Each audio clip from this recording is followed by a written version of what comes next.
All right, hello everybody, and welcome to Honey Badger Radio. My name is Brian. I'm here with Allison, and this is Maintaining Frame Game Stream, the Maintaining Game, where we're gonna be reading through an article and playing some repo at the same time. So, Yep. Allison, are you there? Yep. Yeah, I'm here. Can you hear me? Yep, I can hear you just fine.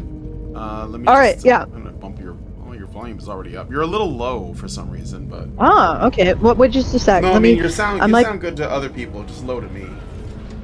Okay. All right. Well, I will do the things then, since that's what we usually do. This is a medium article, as we know that spelunking in medium is like going into the depths of the worst parts of the human soul. So anyway, if any point throughout the show you'd like to send us a tip and a message with that tip, avail yourselves of not sending your message through YouTube's comment enhancement system and instead sending it through our vol-based system, which is far superior. You can do so at feedthebadger.com/justthetip. That's feedthebadger.com/justthetip. Very best way for you to send us a tip, and the best way for you to send a comment with that tip. And when it's available, supporting the show will be, you can do that at feedthebadger.com/support. And if you would like to join us in our community and read more about the analysis, the type of analysis I do, that's badgernation.online. So, and that's a Discord community, by the way, just in case you get surprised. Some of you are like, I can't believe you use Discord. Unsubscribe! But so, just beware that is that terminates in a Discord community. All right, let's. Do you want to just read some of the article before we go in, or go in and then read the article? Let's invite people in, and I think we will have to start a level, so maybe we can just invite people in and then just talk a little bit about the article in this room, in the waiting lobby area. Waiting area, in the lobby, the lobby, and open ourselves up to the lobby, in the lobby. And then I think Labia is the Norwegian, you know. Oh, maybe. Speaking of Norwegians, I'm going to invite him. And yeah. You. So I've sent an invitation to Norwegian and to yours. Oh yeah, this is the hardest part. Gabriel is not around, which is kind of weird. Oh. And Lindsay is we're going to be doing available. This without. So we're going to be doing this without Gabriel and without Lindsay. Huh. Hello. Hello. Oh, that's. Hi. That's interesting. Yeah. So okay, join let's see if I join the call. I am trying. I am trying. Yeah. I'm looking for where the invitation went to. Okay. So I'm guessing you're playing with Norwegian as we speak. There's on the bottom right corner of. Well, here we go. Okay. I got it. All right. Now I just have to set everything up because it all has to be set up. Yeah. You know, post hoc. You gotta set up your headset stuff and other control things. So. Yes. Did you guys Did you guys get that Steam controller that Jonathan wanted? No. We ordered it, but we still haven't gotten it. So I've muted you here, so that'll work. And now I will unmute myself. Hello. Yes, there I go. Now, see how efficient it's become? So efficient. No, I haven't got the controller yet. Jonathan was just able to order it like last week. And it was because he was like camping. Because apparently when this controller, it was going on sale like a month ago, and then a whole bunch of people descended upon it and bought like 4 or 5 each and then scalped it. So he had to, and then they created like I think a lottery system where if you were already. Okay, Jonathan is correcting me, so I have to go over and listen to his correction right now. Okay, it was. Open up a small window. They opened up a small window weeks after the fiasco in which a whole bunch of people purchased them to scalp them. Yeah, so they opened up a small window. For just a short period of time. For a short period of time. Yeah. Try to get in. For people to get in on the pre-order list. It was first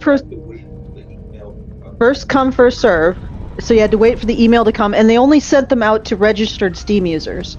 Yeah, you can only order one. based on your, through your Steam account, basically. So that's. And you would have had to have purchased something from the account within like the last 6 months or so. All right. Within April. So even less than 6 months, like just 3 months.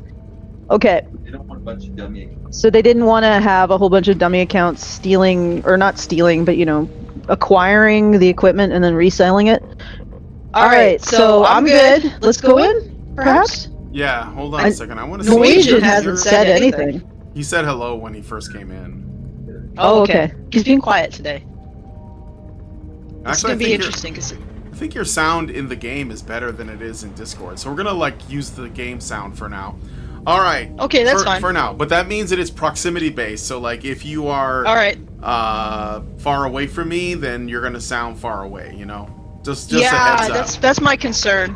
But that is my shouldn't be, concern. 'cause that's part of that's part of what makes the game fun, though, is the audio. Like when you touch certain things and it changes your voice, that's fun. Okay. We want that. Fair enough. We want that. Okay. All right. So let's read a little bit of the article since there's no Gabriel. Should we not be in the lobby? No. We should be in the lobby because if I click start, I think we're gonna get thrust into a level, and once you're in a level, then the monsters start coming. Oh yeah, this is like the lobby, not the shop. Oh, you were thinking about the shop. No. Yeah, I was thinking about the shop. Yeah, I don't think we're gonna be in the shop. I don't. No Lindsay either. No, Lindsay. No, Lindsay. No table. No pros. We don't have any pros. Yeah, we don't have any pros. It's all the scrubs today. Yeah. We're fucked. Yeah. It's only level 4. We'll be okay. Okay. Yeah, so, famous last words. Yeah. Okay. Should I read? So I'm gonna read some of the article here, and then we'll start a level. Okay. Okay. Yep. All right. This is from Medium.com. this level of medium insanity that we've descended to. This is like level 9 in the trip to hell. Yeah. Okay. We have not right. achieved the epicenter yet, but we're getting close. You can smell the sulfur. He says he respects women. Watch what he does instead. By Muskan Purohit. What? Is that even a real name? Probably not. It's probably a randomizer. But I just want to start. Maybe this is a positive movement. Like they're realizing that the sociopaths and narcissists' favorite weapons are words, and they're like, well, maybe we shouldn't focus on the words and the signaling and the virtue signaling. Maybe we should focus on the actual behaviors of the men. Yeah. But of course, that there's a meat hook reality to that, because if you focus on the behaviors of men, then men might actually be able to say, hey, I don't behave in this bad way, or alternatively, I even go out of my way to prevent men who are genuinely engaging in harm against women, not just making them feel uncomfortable, but also, but actually doing something harmful.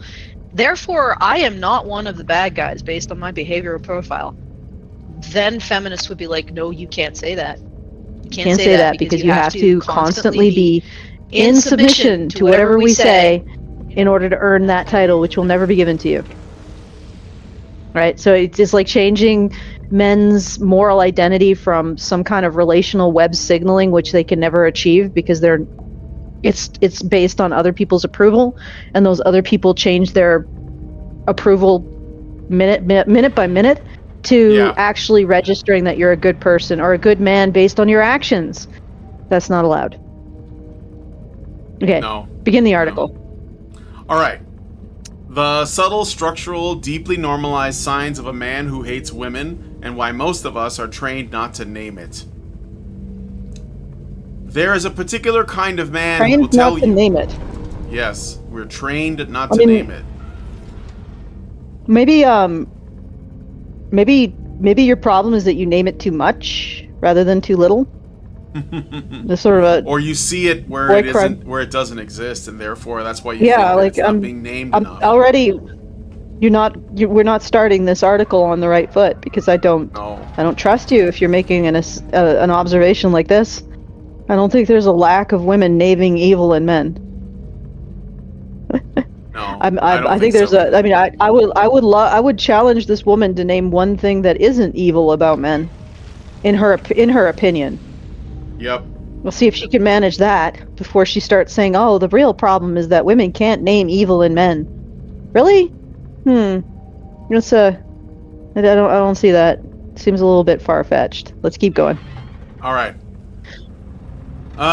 Where was I? And yet, there is something that sits wrong when you are around him. A pattern you can feel before you can articulate. Or a series of small moments that individually seem dismissible, but collectively add up to something you cannot unsee Oh, man. once you have seen it. Oh, this is bullshit. I can just tell. Vibes all day. Yeah, vibes all day. No real understanding of anything. Okay, Yep. so we're just gonna go into the vibe, guys. Prepare your vibe. Yep, we're going into the vibe zone. The vibe zone. Prepare your vibe hole for penetration. I have seen it in boardrooms and in autos, at house parties and across lunch Autos. tables. What she AI says wrote autos. I don't know. No, I think this What is the like. I'm guessing this is like some kind of like lingo from Vibe another zone. country. That was a good one. Did you see that? What did he say? He said vibegina. Prepare your get those vibeginas lubed up. We're going Yeah. in. We're going in with the Wienermobile. In the way men. Okay, so I've seen it in boardrooms and in autos. So I don't know what an auto is. I'm guessing it's like I said, it's like Automobile? a term. Maybe this person is English and it's like a British thing that they say. But I don't know. what it Can means. anybody Like cars? can anybody trace in cars?'Cause what it's it means. I think this is auto. So I think this is a bot. This is probably written by a bot. Autos. Yeah. Jesus Christ. Okay, I could look it up. Like, is there any slang? Like, is autos slang? AUTOS. Yes. Okay, I'm looking it up now, guys. Yeah, there's got to be like a limey in our chat that can tell us. But at house parties and across lunch tables, in the way men speak to female colleagues versus male ones, in the way good they Lord. receive a woman's authority versus a man's. I grew up watching good it, Lord. and I work inside it now.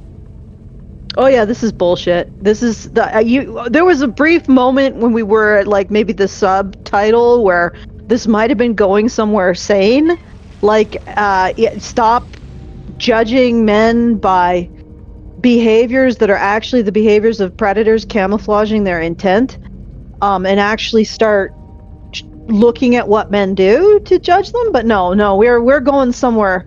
We're going into grievance town. Population imaginary. Yep. Okay. All right. Keep going. And yes, I have dated it, which gave me a kind of close-range education I did not ask for, but cannot return.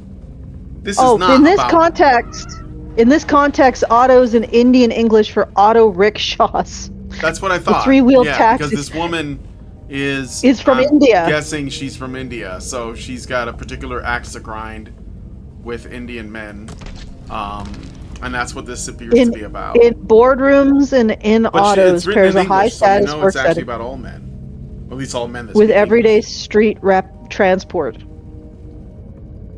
Okay. All right. So this is India. Great. So I'm guessing we're about to find out why India's birth rate has now cratered as well. Yes. This is not about whether these men are consciously malicious, because most of them are not, but they're still malicious. You see, which I think malice requires some intent. Like it can't be accidental. No, it doesn't require actual intent. It requires indifference too. So you can act maliciously by simply being indifferent to the harms you might cause to another person, where a person who isn't like a callous criminal in their behavior would actually care that what they're doing is likely to cause harm to another person. So malice does include indifference to harm. Yeah. Okay, it doesn't have to be active, just be indifferent. So she's not foreclosing the possibility of using the term malice, because of course that's where all this lands. Men, malice. Mm-hmm. The horrible patriarchy of being. Okay, Yep. let's continue. Okay. This is not about whether these men were consciously malicious, because most of them are not. What I'm writing about is misogyny that has been so thoroughly internalized, so carefully normalized by the culture we all grew up in, that the man himself often cannot locate it in his own behavior. Of course he can't locate it in his own behavior. That would mean the struggle session could end, because he could be like, I don't engage in this behavior. There's a defense. We can't actually locate misogyny in actual behaviors, because that would mean that this would no longer be a tool for dominating men. Right? For making them dance, making them subordinate to you. Yep. So, yep, alright.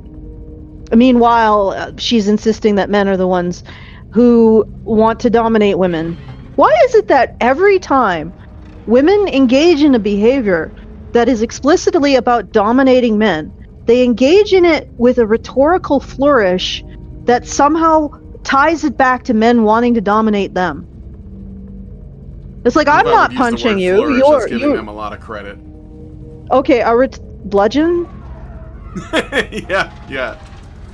Okay, bludgeon. That makes more sense. Look. All right, you understand what I'm saying? So they always lay down this trap. Like, men want to dominate women, and now here's how I'm going to dominate men. And it's like, well, can we go back to point 1 and just really determine? Because the thing is that when you're constantly like, this is the sum, like a good portion of feminism, which is a good portion apparently of how women talk about themselves and advocate for themselves, at least according to feminists and according to my own observations. Feminism tends to have a monopoly on advocacy, quote unquote, for women's interests. And every time they do, almost every time, a substantial portion, I would say 90% plus. I'm getting beeps. I think I might be. Are you guys still hearing me? You're breaking up good. a little bit. All right, yeah, okay, so I'm going to go back here, see if that works. All right, so a substantial portion of feminist advocacy appears to be of the form, this is how we are now going to dominate men. Right? This is what we are going to do. These are the steps that we're taking. This is how we deny men personhood, and we basically, shuck out their brains and replace a puppeting system. This is what we're going to do now. And then they're like, but we're doing it because men want to dominate women. Not sourced or proven. But it's again something that proves its opposite. It's like, you would think that if men wanted to dominate women, they would catch this and be like, no, sister, you're not doing this. But men seem to fall for this constantly. It's like they start, okay, men want to dominate women, that's why you have to be completely subordinate to me in all things. And men are like, okay, I guess that's right, that makes sense. After all, I wouldn't want to be one of those other men. Anyway, Let's keep going. Alright. He has been marinating in patriarchy his entire life, so they put him in a bag of patriarchy and let it sit for, 24 hours in the fridge. So have we, which is partly why it takes us so long to name what we are seeing. And it is there. And once you know what to look for, it is everywhere. Ooh, are you going to tell us what to look for? Is it these sweets? Okay. So this is like the end of a section. We can probably... no, this is a really long one. We might want to do a couple more sections. Oh, really? I thought you said it wasn't that long. When did you send it to me? I lied, but not intentionally. Oh. It was a lie without any malice, just indifference. I see. Okay. Well, no, it wasn't a lie without any intention, just indifference. I mean, yet it affects us both very negatively. I was gonna say that. Okay, let's do that then. All right. He praises women in the abstract and dismisses them in the specific. He will say he believes in women's empowerment, share Instagram posts about gender equality, tell you his favorite authors are women, that he finds strong women inspiring, and that he was raised to respect them. And then a specific woman will walk into the room with an opinion, an objection, a promotion, an idea, and watch how quickly the abstraction evaporates. No, that's called, like, what if the specific opinion is stupid? Yeah. Just saying that he'll consider your opinion or he won't dismiss it on account of you being a woman, doesn't mean all your stupid thoughts get rubber stamped. I mean, it does in a lot of cases, but so I'm guessing that this woman just has a lot of stupid thoughts. And she's like, no, it's not because I'm stupid, it's because of patriarchy. All the men are rejecting my thoughts. Like, what if, yeah, it sounds like when she says a specific woman, she's just talking about herself. Like, I had this bad experience, It must be the fault of patriarchy, right? Yeah, exactly. And it can't be my fault. I mean, I can't be the one who's just offering dumb opinions. Yeah. Like, I mean, I know that this is just bringing this, again, doing the woman thing and just bringing my own life experience. I don't have guys dismissing my opinions very often. Right? Like, this, like, I have a whole freaking Discord for guys who are like, oh yes, tell me your opinions, Alice. I would like to hear them and consider them. So I'm like, it's not like every woman is getting her opinions dismissed. And I mean, I'm getting, like, not just opinions on feminism, but opinions on, like, commodities market, like silver, opinions on naval procurement, opinions on cognitive modalities, opinions on how threat narratives influence financial structure. So it's like a lot of different kinds of opinions that I have that men listen to and seem to find interesting, insofar as they either pay for me to make more of them or sit there and listen to them for an hour. You know, so I mean, I'm like, I don't know, lady, is it really because you're a woman, or it's because your opinions are... I mean, if you told me your opinion, lady, I could probably tell you. From reading this article, I could probably tell you. It's not the fact that you're a woman. It's the fact you're an idiot. Right? There you go. There's your problem. You have nothing interesting to say. Oh, what? You cut out right there. Oh, I guess my internet decided I had nothing interesting to say. Oh. Because that's what I said. You have nothing interesting to say. Yeah, that's the thing. Like, in these women who say this, they never consider that they are the problem. That they have nothing interesting to say. They have nothing interesting to add. And that is why men are not interested in the things that they have to add. And in fact, it's the guys who are still interested. Even when, I would actually be sort of suspicious. If I were this woman, I'd be sort of suspicious of the men who remain interested. Because they're probably after something. Yeah. Right? Yeah.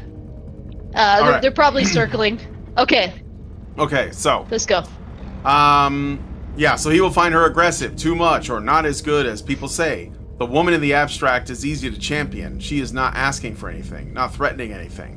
The specific woman, the one that's actually in front of him, taking up space and authority and air, is a different problem entirely. So you admit then that, like, women can be threatening and that men shouldn't have an issue with that? Like, I do. I have an issue with anybody threatening me, but okay. Or being aggressive. Can you just call it what it is? Like, if it happens? Of course not. This is what feminist scholars call benevolent sexism, a term introduced by psychologists Peter Glick and Susan Fiske. It is the kind of sexism that masquerades as admiration. Women are wonderful so long as they remain in the categories assigned to them: warm, supportive, non-threatening.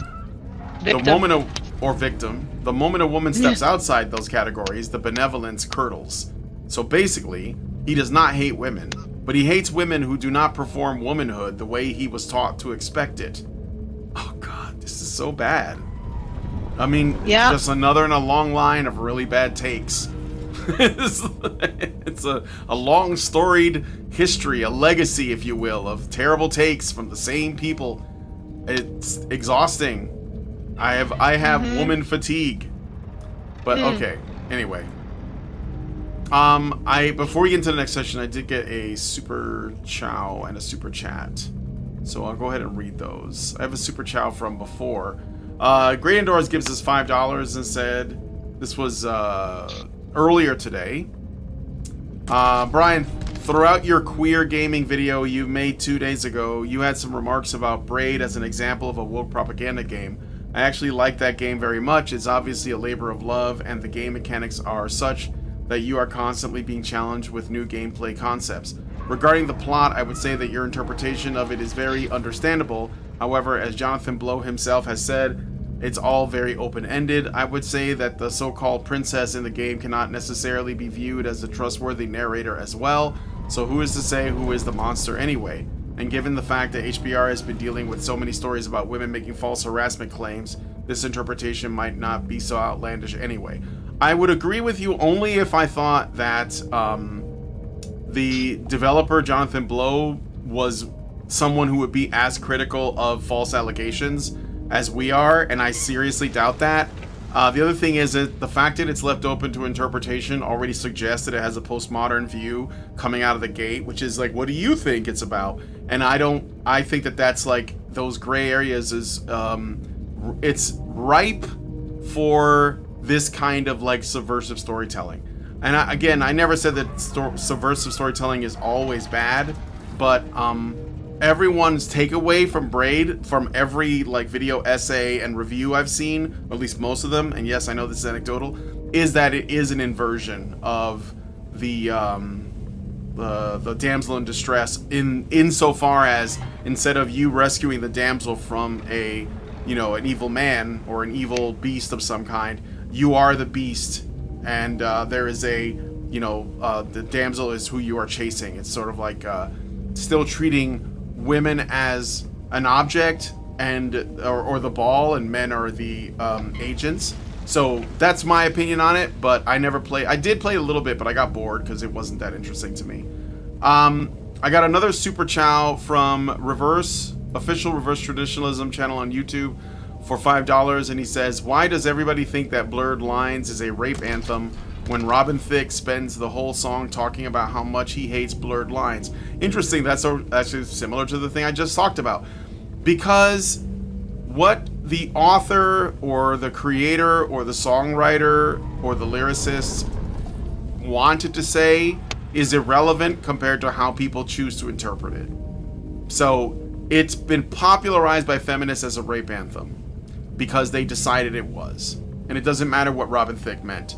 And in fact, when you are stood here trying to make the logical argument as to why they are wrong, you're kind of wasting your breath because they don't care. They don't care about hypocrisy. They don't care about your interpretation. They just have their message and they're going to push it. And we just have to understand that. So, but I guess I see where you're coming from. I just know it's a fruitless endeavor. Okay. And I got one more. I want to talk. You want to comment? Oh, Go ahead. okay. No. Keep going until you're done. I got one more super chat from Senior Sticks, and he says, Allison, are you a robo-maid with the robot voice? That's it.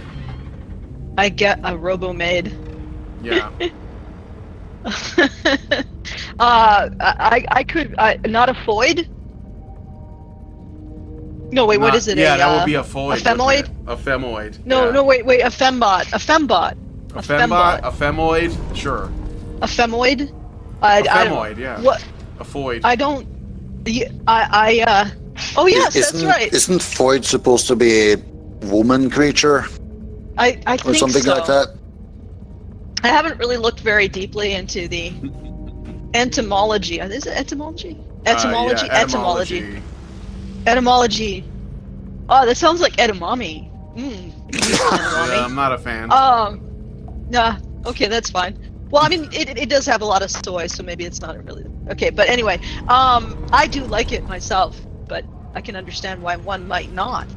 Anyway, am I a foid? I don't know. I'll leave that up to the viewer. I wanted to add to the segment that we just read. So what we have here is a woman wants to go into a space, a functional space, where men are doing functional things, like, for example, running the electric company, and she wants the men in that company to simply regard everything that comes out of her mouth as the Lord's word, or I don't know, the word of aristocracy, that it is inviolate, it cannot be questioned, it cannot be criticized, it can only be accepted and worshipped. Well, how are you going to, like, if men are expected not to hold women to the standards of the industries and the careers and the organizations that they are now allowed to have a say in, how do you expect to maintain those organizations and industries and careers in any capacity. Is this maybe this is the reason why when women go into something, the pay goes down? Because the general work ethic goes down, because everybody has to be respected for being a woman rather than judged as a functional member of the team. And the thing is that, like, I would tend to be inclined to believe that women over characterize men as being disrespectful when a woman goes into a male space.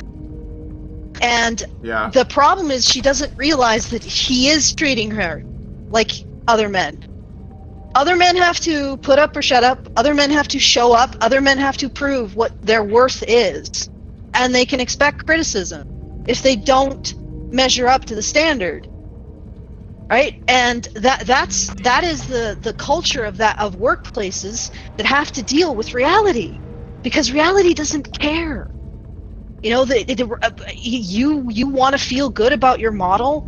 You want to be respected as a woman. Well, the plane falls out of the sky regardless. Reality doesn't care about your feelings as a woman. It only cares about your ability to understand it and respond to it effectively. And so what she's doing is again, if there's no room in her understanding for her being an idiot, for her adding nothing, for her being a scrub, for her being incompetent and legitimately called out for that, she doesn't belong in anything related to anything reality. You see what I'm saying? Because I don't want her designing an airplane. I don't want her flying an airplane. I don't want her in the electricity company. I don't want her in firefighting. I don't want her in a capacity where her self-evaluation has to be superior to recognizing reality. You get what I'm saying? Like, everybody's like, oh no, it's more important to make sure that she's unoffended and feels good about herself than to make sure that people aren't dying as a result of her action. Yeah, no. Keep them the fuck out of everything related to dealing with reality. Keep women in their harems.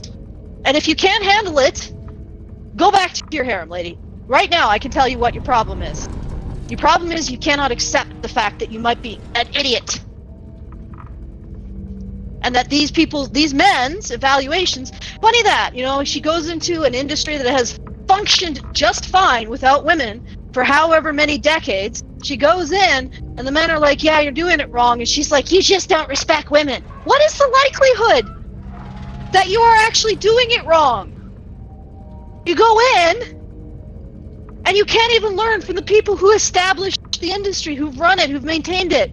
No, they're the ones who have to change. They're the ones who have to put your self-concept before keeping things working. And we wonder why. How many refinery fires have we had in the last 6 months? Yeah, I think I can see part of the problem. Yeah. Okay. All right. So I'll do a little bit more, or do you want to do a level? Okay, where are we at?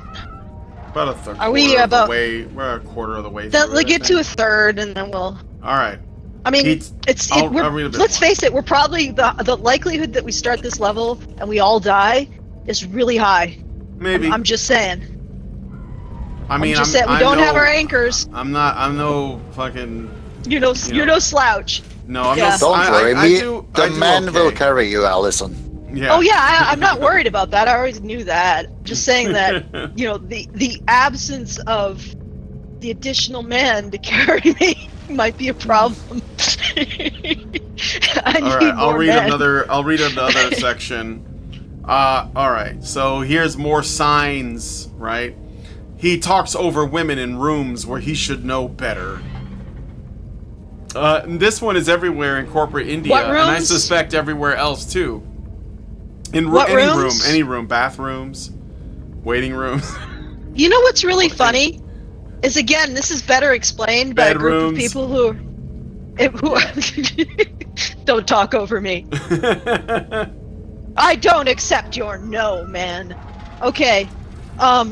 This entire article is better explained by incredibly socially entitled people going into spaces where you're expected to be judged by what you do, how you perform, how you interface with reality. and not who you are, and it's just a cold shock, right? Yeah. It's just like, oh my god, I'm expecting social deference and I'm not getting it. That's what this is. And then they construct an entire narrative around it. Oh, this is the patriarchy. No! It's a completely different cognitive modality. It's the cognitive modality that deals with reality, not your ego. Yeah. And that when you go there, expect to have your ego smushed, like to not be catered to. Anyway, I think that's better. It's so these. I mean, it's weird because these are first world problems, but this is almost a third world country. Yeah, I was so thinking, how many levels of entitlement are we talking here? Like. Yeah. If anything, I understand why these men want all these H-1Bs because they're trying to get away from these women. Come on, bro. India is a third world. No, I mean it's borderline the third world. I say borderline. I'm trying to be realistic, but the because it's not like the Congo and shit. But yeah, it's funny because I don't know, like this. You would think. Oh, Allison dropped out. It's all right. You would think that because I mean she wasn't talking on Discord either for some reason.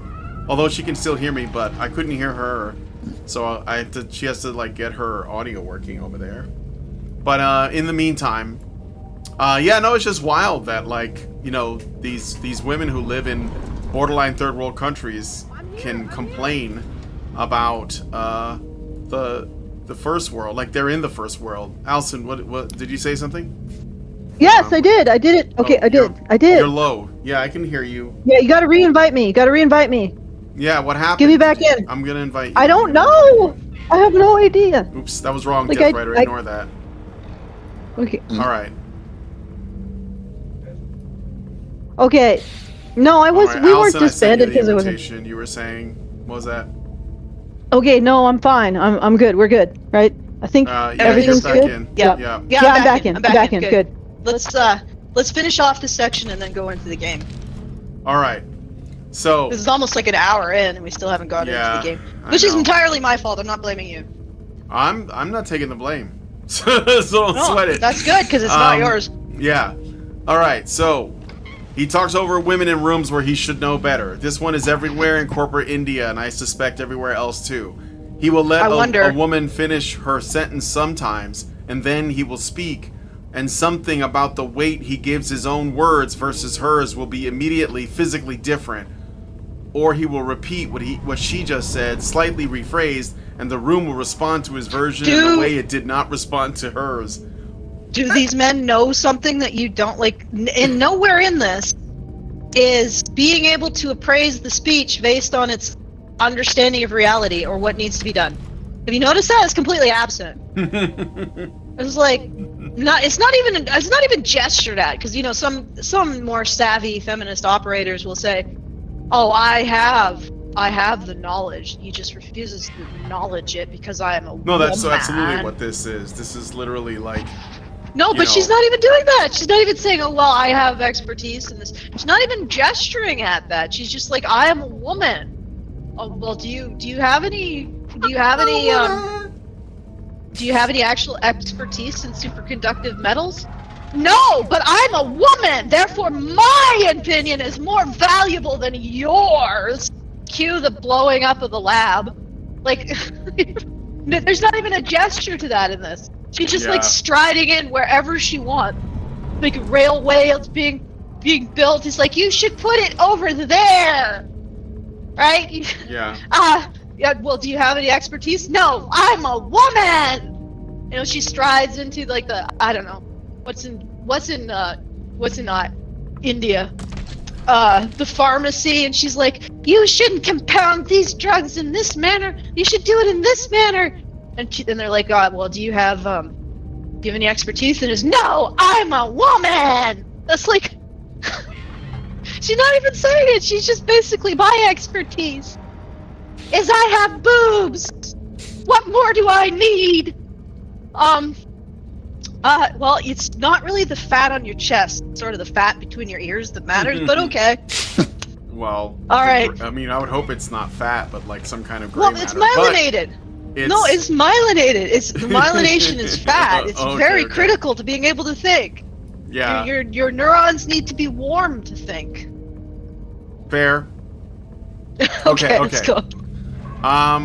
Yeah. So, or he will ask a clarifying question to the man sitting next to her, as if she is not the one who spoke.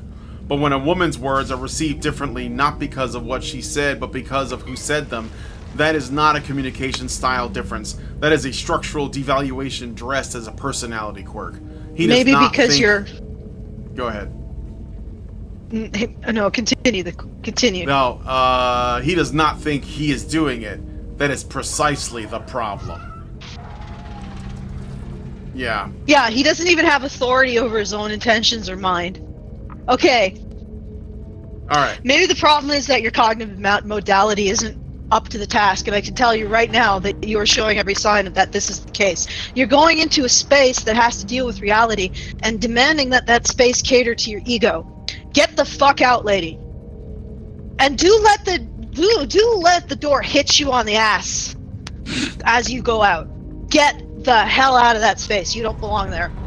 If you're going in ego first, you don't belong. And I can tell you why they're asking the qualifying question of the man next to you, because he's probably not making the space about his ego, even though you insist on seeing that in that way. How are men all making the space about their ego? How is that possible?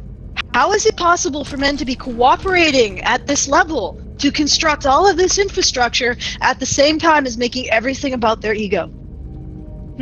How is that possible? The answer is it isn't. So men aren't going into the space and making it about their ego. They're going into the space and making it about making sure the goal of the space is met, why it exists is met, making sure the electricity is delivered, making sure the sewers work, making sure that the fires are fought efficiently. All of the goals of these spaces, that's why they're there. That's why men throughout history predominantly do this work. It has like this goal-directed work in groups. Okay? And why women don't, because they go into these spaces and they demand that they cater to their egos and their sense of their status. Alright, and why, if you are new in this space, like you just wandered into the space, right? You're the newbie. And you're like, I know everything, and you should all listen to... No! You have to prove yourself, my dear. Just like every other man likely had to do before he got his opinion respected. He didn't have to say, oh, but as a woman, because he's not a woman. Do you think all the men there are just like, oh, we're respecting every opinion of every man over just because they're men? Do you honestly, like, this is a kid's model of how the world works. You think every man there is like, oh wow, oh Mr. Man, I of course respect your opinion. You just wandered in from the street and you have no knowledge of the subject matter, but I respect your opinion because it's delivered with a penis. That's not how the world works, you dumb bint. That is dumb. Ugh, it is dumb. As like I said, everything is slowly but inexorably. The gravity is moving towards one spot, and that spot is this woman is an idiot. Okay. Alright. That was the end of that section, so... Okay. Do you want to do a level? Shall we begin? Yeah, let's Shall do we it. enter the stage in which I am carried? Alright, we will, but let's... Okay, when we start, first thing you gotta do is make sure your controls are working. Here we go. Yes. This is the first thing I'm gonna do. Usually they don't work initially. Wait, I have to turn them on. Uh-huh. Oh, good lord. Okay, what the heck? It's a How do I nice turn this opinion you on? got there. It's a shame you don't have a penis, exactly. Okay. Oh. Okay, push it and hold it. Alright, it's lighting up. Yes. Oh, I like your hair. I've already been... Can you guys There hear we me? go. I'm a soldier Yep. with PTSD. Oh, look at that. Cool. That's kind of cool. Brian, can you hear me? Yes, I can hear you. Can you hear me? Okay, now proceed to ignore me because I don't have a penis. I will use Okay, this should I because go out there? Gabriel's not here. Well, let's grab some things. Don't. Yeah, you can use that if you want to. Am I supposed to be using something? No. You're just gonna follow us. We're good. Take the gun if you want, or leave it there. It's either way. All right, let's go. How do I? Okay, like if No. I take the gun. Where's the gun? No, don't take the gun. You just follow us. All right. All right, we gotta grab some stuff. Oh, you got 2 carts now. Yeah, I think we bought them. So just be Is- on the isn't this lookout the- for. So you Isn't guys this have been the- working on this without me. The save file that you No, tested this is that the same. other thing on. No, this is the same game we were playing. This is the Ah. same. I don't the same resent file. that. I was gonna say that's pretty smart. Get rid of the dead weight and actually do some work. No, we did, but we didn't do that though. Like this is literally whatever we were doing before. I just picked it up. So looks like there's nothing in here that's valuable. Let's go to the next room. Let's go to this. Try to stay together. Barrel. All Well, right. I think I found the women's toilet. Do we go up? Judging it's by a the bad- grime. Oops, sorry about that. No problem. Barrel. No, Here. we're gonna put this inside. Here. I got it. Are you still using my Yes, I am. Wait, what do you Okay. mean? Are you still using my game audio? I am using it, but your avatar's still talking, so just stay with me and it'll be fine. Okay. Wait. The avatar or the audio from the Discord, correct? Yeah, it's working. It's doing what it's supposed to do. Although I can also hear myself a little bit on your end, I think. Oh no, not now. Not now. Okay. All right. Oh, monster! Something's coming. Okay, Hide! should I go down?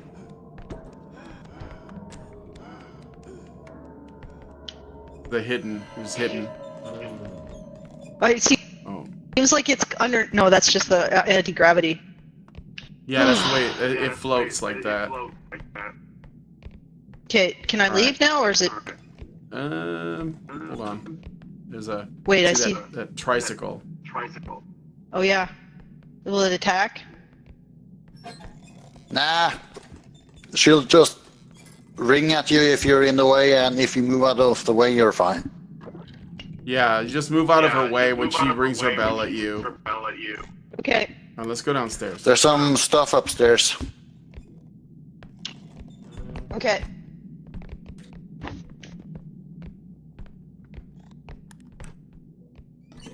You just jump on top of this thing too. Oops. Okay, let's go down there. No, stay down there, Allison. I'm gonna come to you.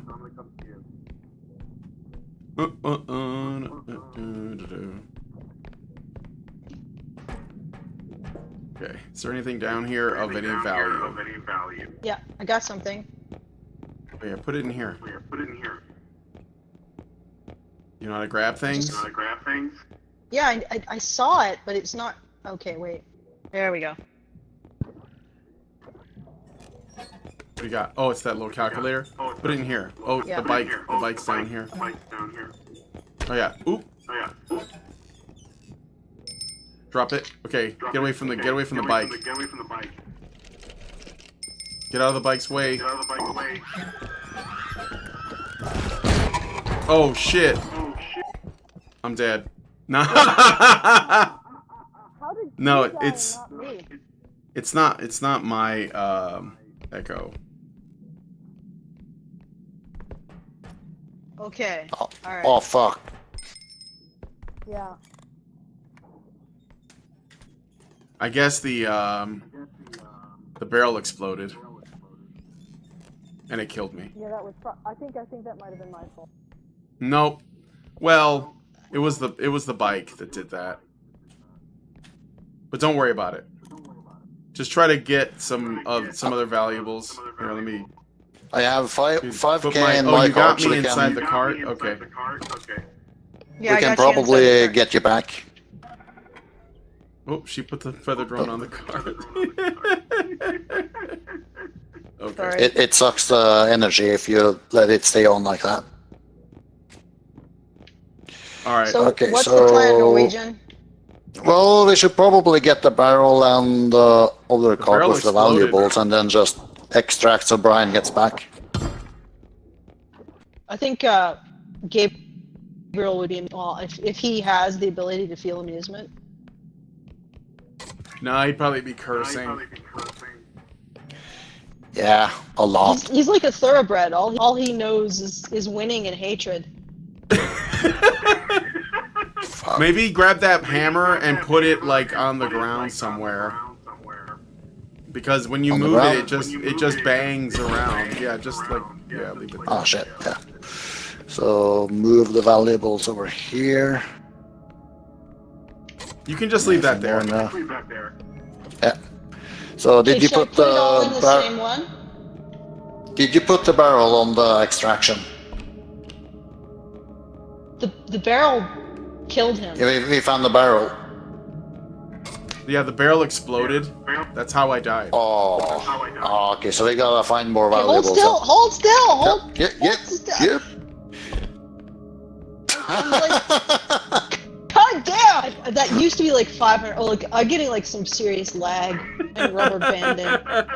Oh fuck! Also, my drop. We're gonna be Do you fine. mean or would? Yeah, I might drop. There's a lot of wind here. It's quite windy. You might have a tornado. Okay, so we got 6,000. How much do we need? 12,000. Yeah. So we're halfway there. If you find Alright, so there's some something question big, marks we over can there? just if you find something big, we can just put that in the cart. Okay. Watch out in case we find monsters though. Oh shit! Oh, yeah, shit! You're Allison's having clipping. bad lag. Yeah, looks like it. You might have to switch What? my voice over to disc, Ryan. Yes, I'm doing that right now. Okay, I hear something. And then in I hear here, some. I'm going Whoop, to... whoop. Wait, how do I do that? I can't do that from here. It's like... Hide under yes, I this can, table yes, I if you see something coming. Okay. Yeah, I'm going to this So- other. Are you there? What was that? Found the next extract.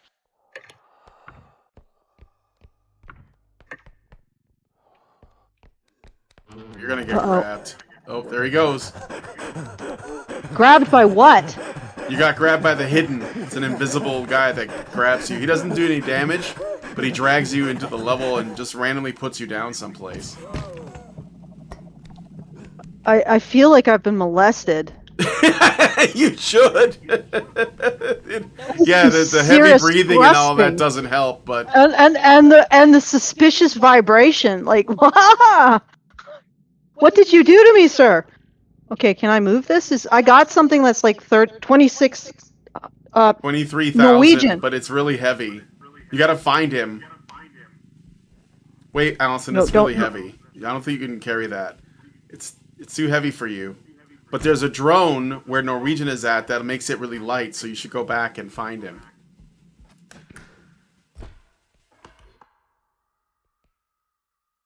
This. Wow, do you know where somebody has Norwegian is? Yeah, we got that dealt with already, Jin.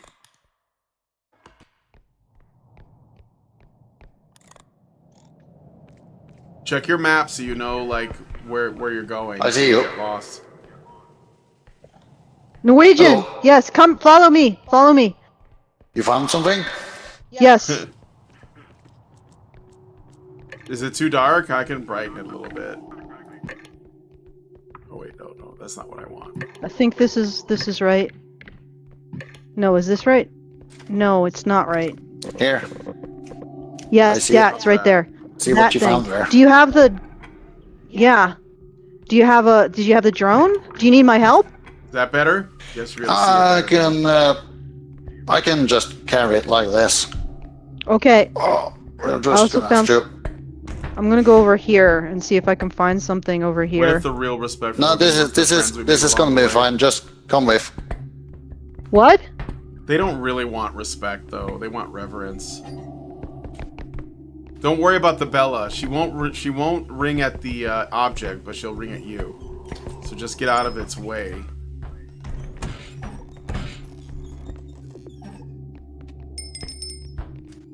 Do you need help? I think it's gonna be fine. You're just gonna have Well- to try and hurry.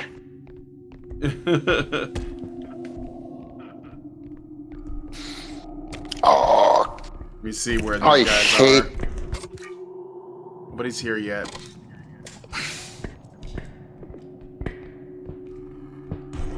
God, this calculator started at like 5.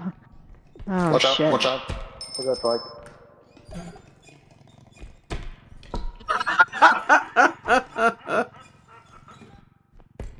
It's like worth $100. One more tap and it's gonna break. Uh-oh. Aww. Well, Fuck. you're dead. Oh shit. We might all be dead here. That's okay though. Yes, that was what I predicted.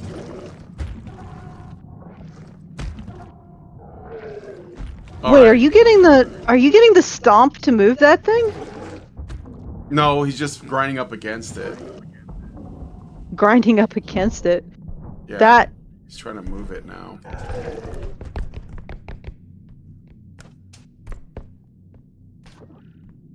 I am sorry, Norwegian. He's got to get closer if he wants to do real damage. I'm sorry, Norwegian, I died. I think that I'm on a table. He got it. He got it. He killed it. It just took everything he had. Is he going the right way? I'm not even sure. Oh yeah, he is. He's going the right way. Well, that's one thing. Anyway,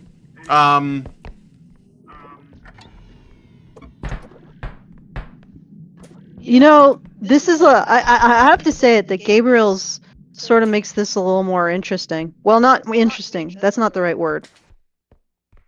What's the right word? Extreme? Yeah. Where is she? Why is my okay, there we go. That's better. For some reason this is not picking me up. Okay. So Norwegian, I'm on something. Oh, you're right. I'm above you, Norwegian. I'm above you. Yeah, keep looking up. Yes, I'm above you. I can And so- see the light there. I can see it. Yeah. How Gotta go did into you the get next up room. there? What He's the up. fuck? I don't know. How did that happen? How did this happen? Oh How did no! I become embedded into the ceiling? How could I be this poor at You gotta playing go. this game? I think he has to go into another room, and there's stairs up, and he can like get it from there. Yeah, you got Norwegian. I You don't know that gotta this go is, up. I'm not sure that this is like the good way to do it. I think he's making it worse. But you are in the ceiling. Norwegian, you have to go up. We believe. Yeah, I'm embedded in the ceiling somehow. Somehow so I I'm just became gonna get ceiling Brian back cat. then. Yeah, I can figure it out. I can figure out how to get you back. Just get me back. Anyway, where is Brian? My head is in the cart. He just has to like, my drag head's- that thing to the extraction. And my head's in the ceiling somehow, embedded in the ceiling. I don't even know how I did that. Yeah, you didn't do that. It's I can't look at where you Glitch? are, but what are you doing? Why don't you just put all the things on the cart? It's not going to set it off. It's not enough. Anyway. Oh boy, so he still has to get more stuff. Oh, yeah, and there's another enemy around. He might get killed. Trying to bring this. Well, I won't distract him. Well, you can't. Well, I could 'Cause I you're could dead. talk to him. Oh my god, dude. Just there you go. Alright, there you go. There you go. Yeah, I'm getting a lot of lag for some reason. Yeah, it's your internet. Get it on there. Get it on there. Before the battery runs out.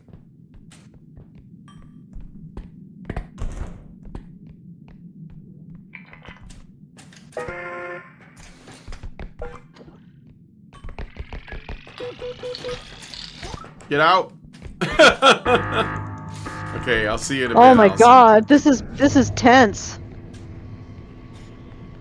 I'm gonna go find your body. Couldn't Thank figure you. out That's how not to. bad. No, it's okay. Do we have any charge on the car?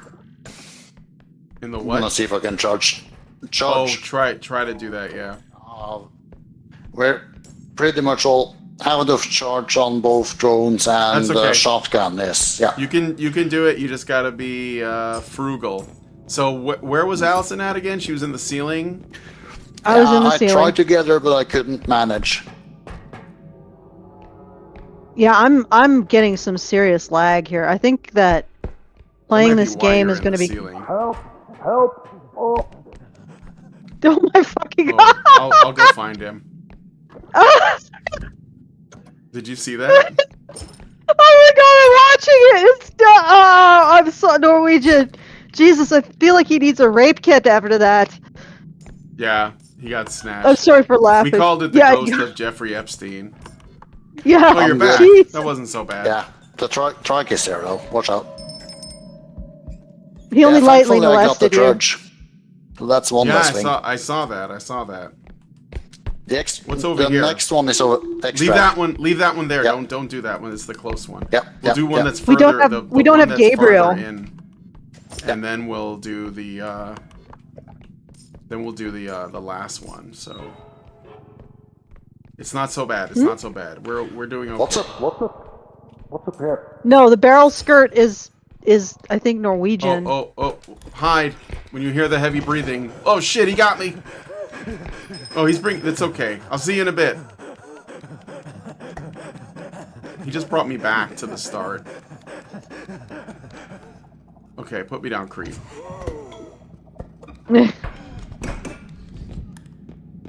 Come over here, motherfucker. Come on. I'm gonna hit him with Yeah, this I'm in the fucking ceiling. You gotta go up. You gotta go up, Norwegian. You gotta go climb the You okay? stairs to where I am. Stairs? What stairs? hammer. Over Is here? Allison in the... Oh, I see her now. I see her. She's right there. There's stairs over here. But that doesn't seem to be... I don't think we can... I'm currently. I'm not sure that we can do anything for Allison, because it might be a combination of the lag, because I've never seen that before where that happened. Oh, Yeah. I'm underneath it. is that a I'm trudge? beside like What is a. I'm beside a TV table, or perhaps in the room.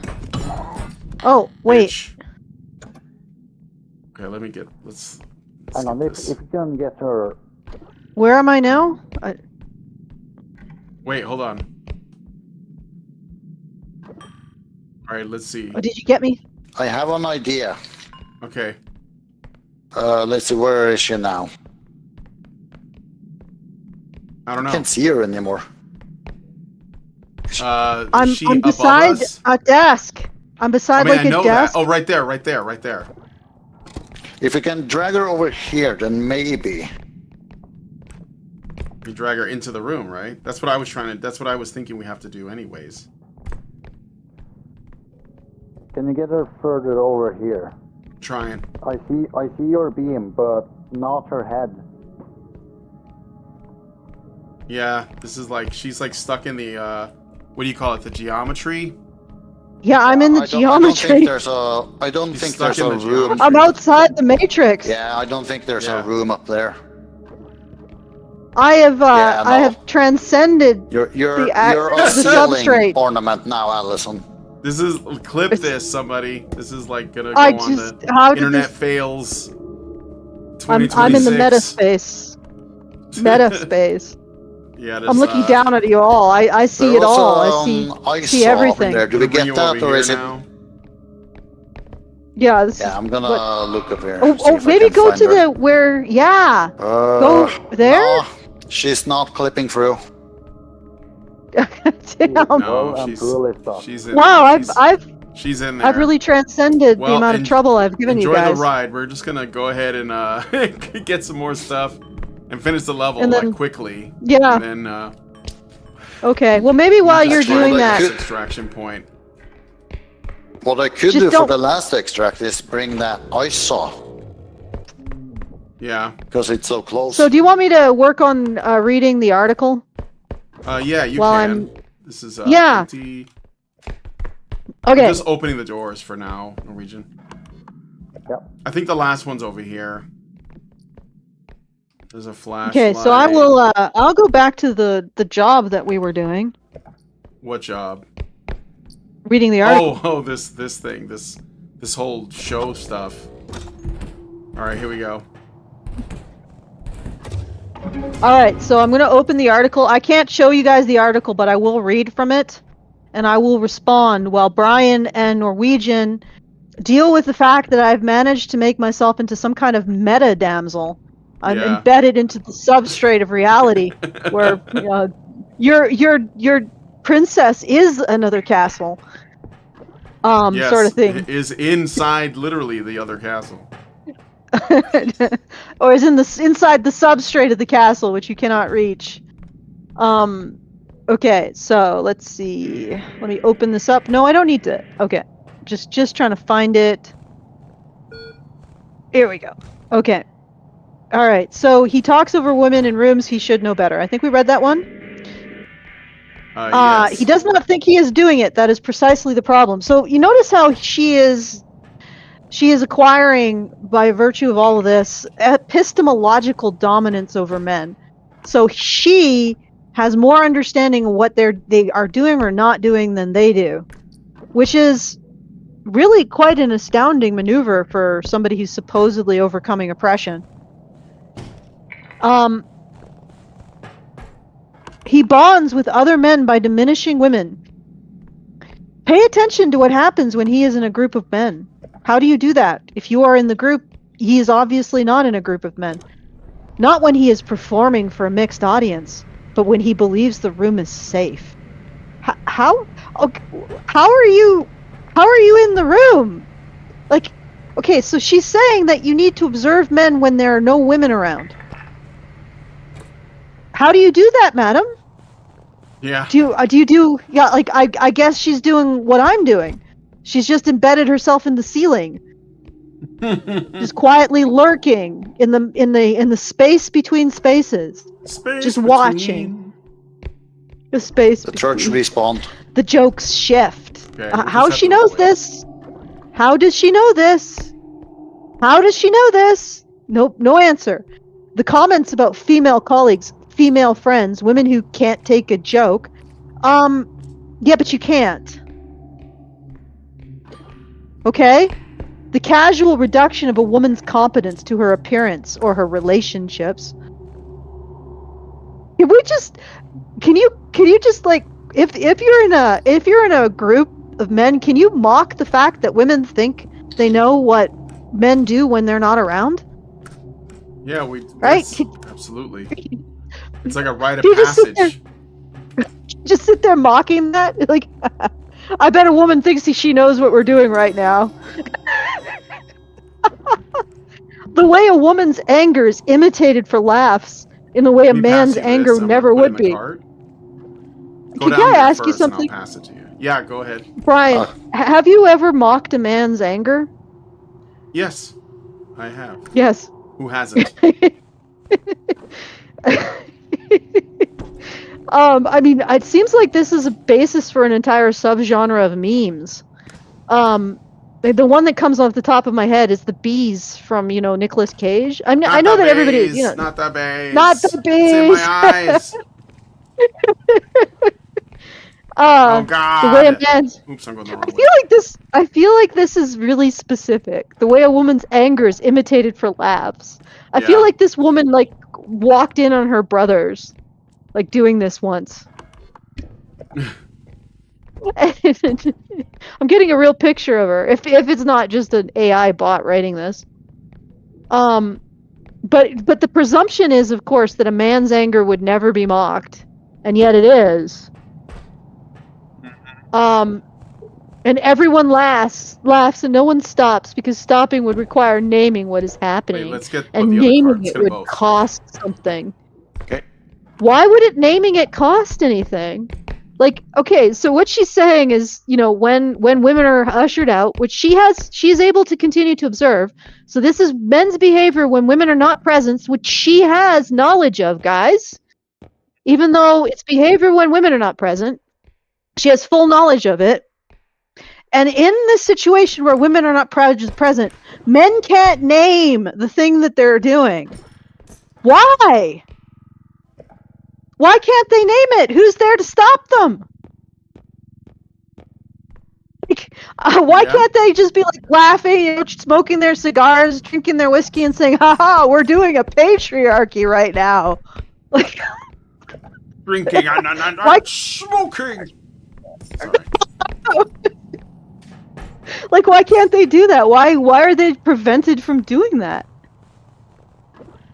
The answer, no answer. No one stops because stopping would require naming what is happening, and naming it would cost something.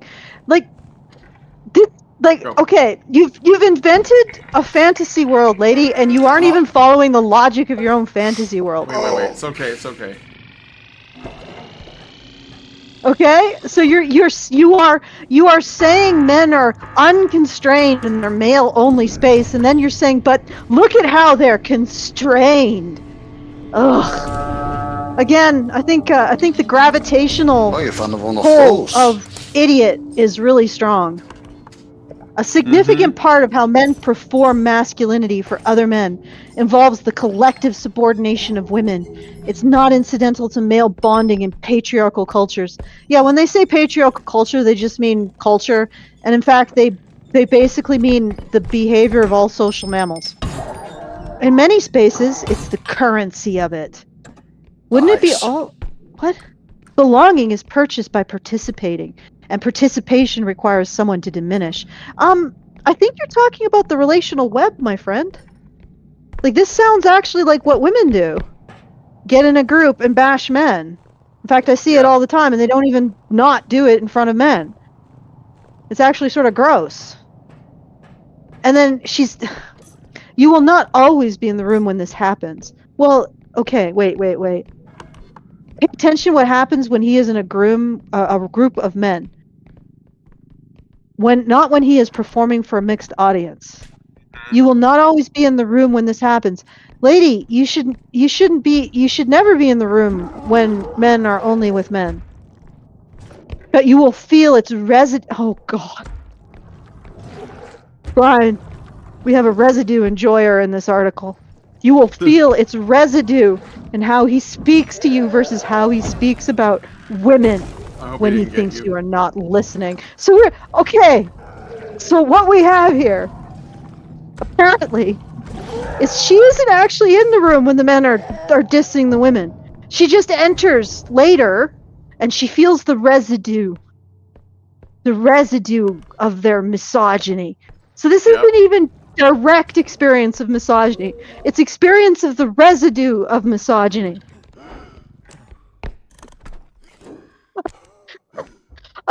I think that it would probably blow this woman's mind to realize that men probably don't think about her much at all. Right? I probably the women leave the room and they're like, okay, let's get back to actually doing something. Like, we no longer have to cater to their egos, guys. Let's start fixing things and maintaining things and making sure, you know, thing gets from A to B. And also, you know, making sure things are parked in a perfect line and other such sort of obsessive things. And she thinks, oh my god, I leave the room and they're thinking of me. Oh, I could just feel their thoughts all over me. Ooh, right? Ugh, god damn. Oh, they've left a residue. Did you get this all? She's like just sniffing the seats where they were sitting. Here, you can imagine that. She's going through the corporate boardroom, sniffing their seats for the residue. Ugh. Right behind you, the cart. Yeah. You didn't hear what I said. That's okay. I'll keep going. I was giving my own little scenario of how she located the residue, Brian. I overheard. By sniffing the seats. I overheard it. Yeah. Okay. Yeah, like she was getting a little excited. I don't know. Aroused. Oh shit. Speaking of which, how Asshole. thematically appropriate. By the way, you passed something there. I think the trudge. You passed the trudge. Yeah, the Oh, hidden good grabbed lord. me and ran me past him. But it's okay. I I'm think just you did gonna a have lot to. more I'm than just that. gonna have to juke him again. I think he left a residue, Brian. He probably did. Yeah, ghost of Jeffrey Epstein. That's what it is. That's what we call No, I him. was just thinking, like, how does she? Oh, looks like Norwegian is dead. Looks like Is he? Norwegian is dead. Yes. It's up to you, Brian. Be careful. Okay, so See what I can do. Go ahead. both the carts are in the extraction room, Brian. Yep. Um, all I gotta do is get there. I'm just thinking, how is she finding this residue? Like, where is she locating the residue? She just going into like a corporate office and sniffing the seats? Oh, there's This some residue here. Honestly, like, what is the point of these articles? Is it just to complain? Like, what do women get out of it? They get to feel like they're part of an inner circle. Like, literally, she's describing the process of the relational web. Relational web has to shit on something to feel like people belong. It's like the moral circle analysis, right? You... Go ahead. Yeah, I didn't say anything. You talking to me? Hi, the suicide rates are high. I'm talking to Norwegian because he can hear me now. Oh, close this. He's entered the Allison space. Okay. So he is now also He is in the room. in the ceiling. I'm gonna bring your head back to the extraction point, actually. So Yeah. We're gonna, Okay, do so this. he is threatened by women who do not need him. This is all projection. This is one of the quietest signs and one of the most consistent. Watch how he responds to a woman who's financially independent, professionally established, and emotionally self-sufficient. If something tightens in him, if she suddenly becomes intimidating in a way that's not a compliment, if he finds reasons to undercut her questions or why she's like that, you are watching insecurity that has been shaped by an entire architecture of gender expectation. No! Good Let's go. lord! Like, what is with these women? Oh, I'm just stuck. Oh well. Haha! And we got a cosmetic out of it. Cool. Not bad. Am I gonna appear? You're gonna be Or am here. I You're gonna screwed? appear here. You're not gonna be in the ceiling anymore. Okay. You should be in the game now. And now we're in the shop too. How so. does she know that she's intimidating? She assumes. I that remember. She is. I remember that was the big thing that Natty accused me of. Am I out? Okay. That I was intimidating her. Do you remember that, Brian? Yep. I got a new hat.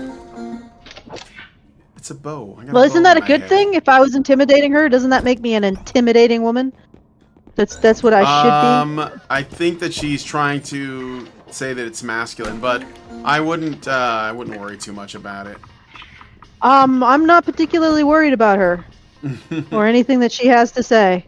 I'm gonna switch to this one. Okay, I'm gonna continue this while you guys do your shenanigans. Actually, no, you guys aren't the ones who do the shenanigans.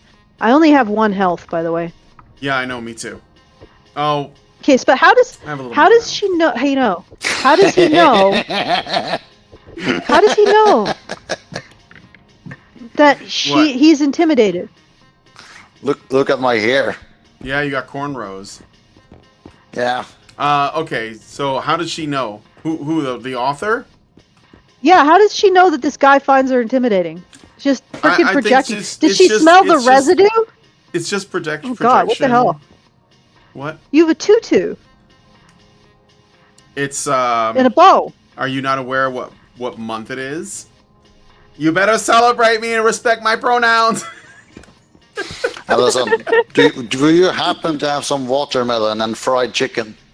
No. Stop. What the hell is going on with your chest there? Like, wait, I I don't gotta know. look. Oh, you're clear. Oh, it's like, no, you're it's like transparent. You can see his inner robot you're like workings. a light and he's wearing a barrel for a dress. 90s That's all. Apple product, or a late 90s Apple product. Or the see-through controllers. Yeah, you're Okay, you're breaking transparent, so up. you can see your inner mechanical guts. All right. Okay. Anyway. Yes. If he finds reasons to undercut her or question why she is like that, you are watching insecurity that has been shaped by an entire architecture of gender expectation. What?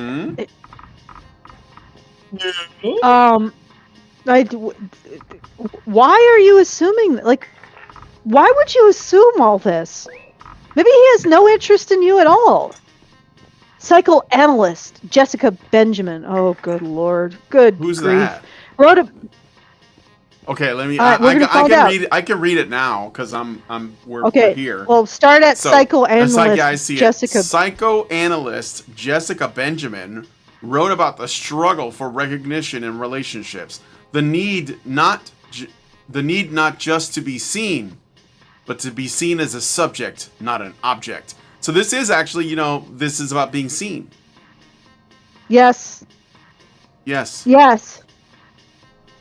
And the funny thing is the individual in this article is basically not allowing men to exist separate from her inferences of them.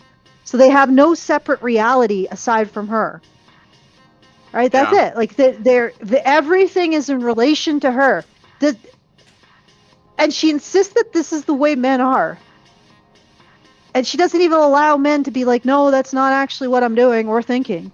She forecloses that. She says that not knowing is more an example of exactly what I'm saying. Men saying that their inner life is any different than what I project upon them is even more patriarchy than patriarchy. And then she has the audacity to quote this, but no doubt this psychoanalyst, Jessica Benjamin, most likely would sign off on this, that if men don't agree with how women characterize their inner lives, that somehow men are objectifying women. If men don't submit to being objectified by men, they're objectifying women. Like, ladies, can you spend a single minute of your life not turning everything hierarchy and a dominance fight to the death? Can you conceive that there might be a reality in which this isn't the case? All right, continue, Brian. Let's. All right, we do have a ways to go. Yeah, I know. Okay, so psychoanalysts. Yeah, I read that part. Men raised in patriarchal frameworks have often been taught that women exist in relation to men. They have as daughters, wives, mothers, and support systems. Okay. What is a fucking society without women having some kind of purpose or duty in the same way that men do? Oh, I'm sorry. Go ahead. No, but women only exist in relation to men. What has she done this entire article? Yeah. She's insisted in seeing men and foreclosed men actually telling her what's going on in their own heads. They don't have the right to do that. Men only exist in relation to women along an axis of benefit or harm. That's what she's done this entire article. Mm-hmm. And men aren't even allowed to have an opinion about anything. Right? They're not even allowed to say, hey, no, I'm not actually thinking about oppressing you. I'm just sitting here and I'm thinking about my uncle dying. That's why I may not be very enthralled by being around you at this moment. Or I'm sitting here and I'm thinking about how much tax I have to pay. Or I'm sitting here and thinking about anything but you and oppressing you. That doesn't even enter her brain. Every man in her life has to be in relation to her somehow. Like everything has to be read in terms of his relationship to her. Her benefit and her detriments, like anything that harms her.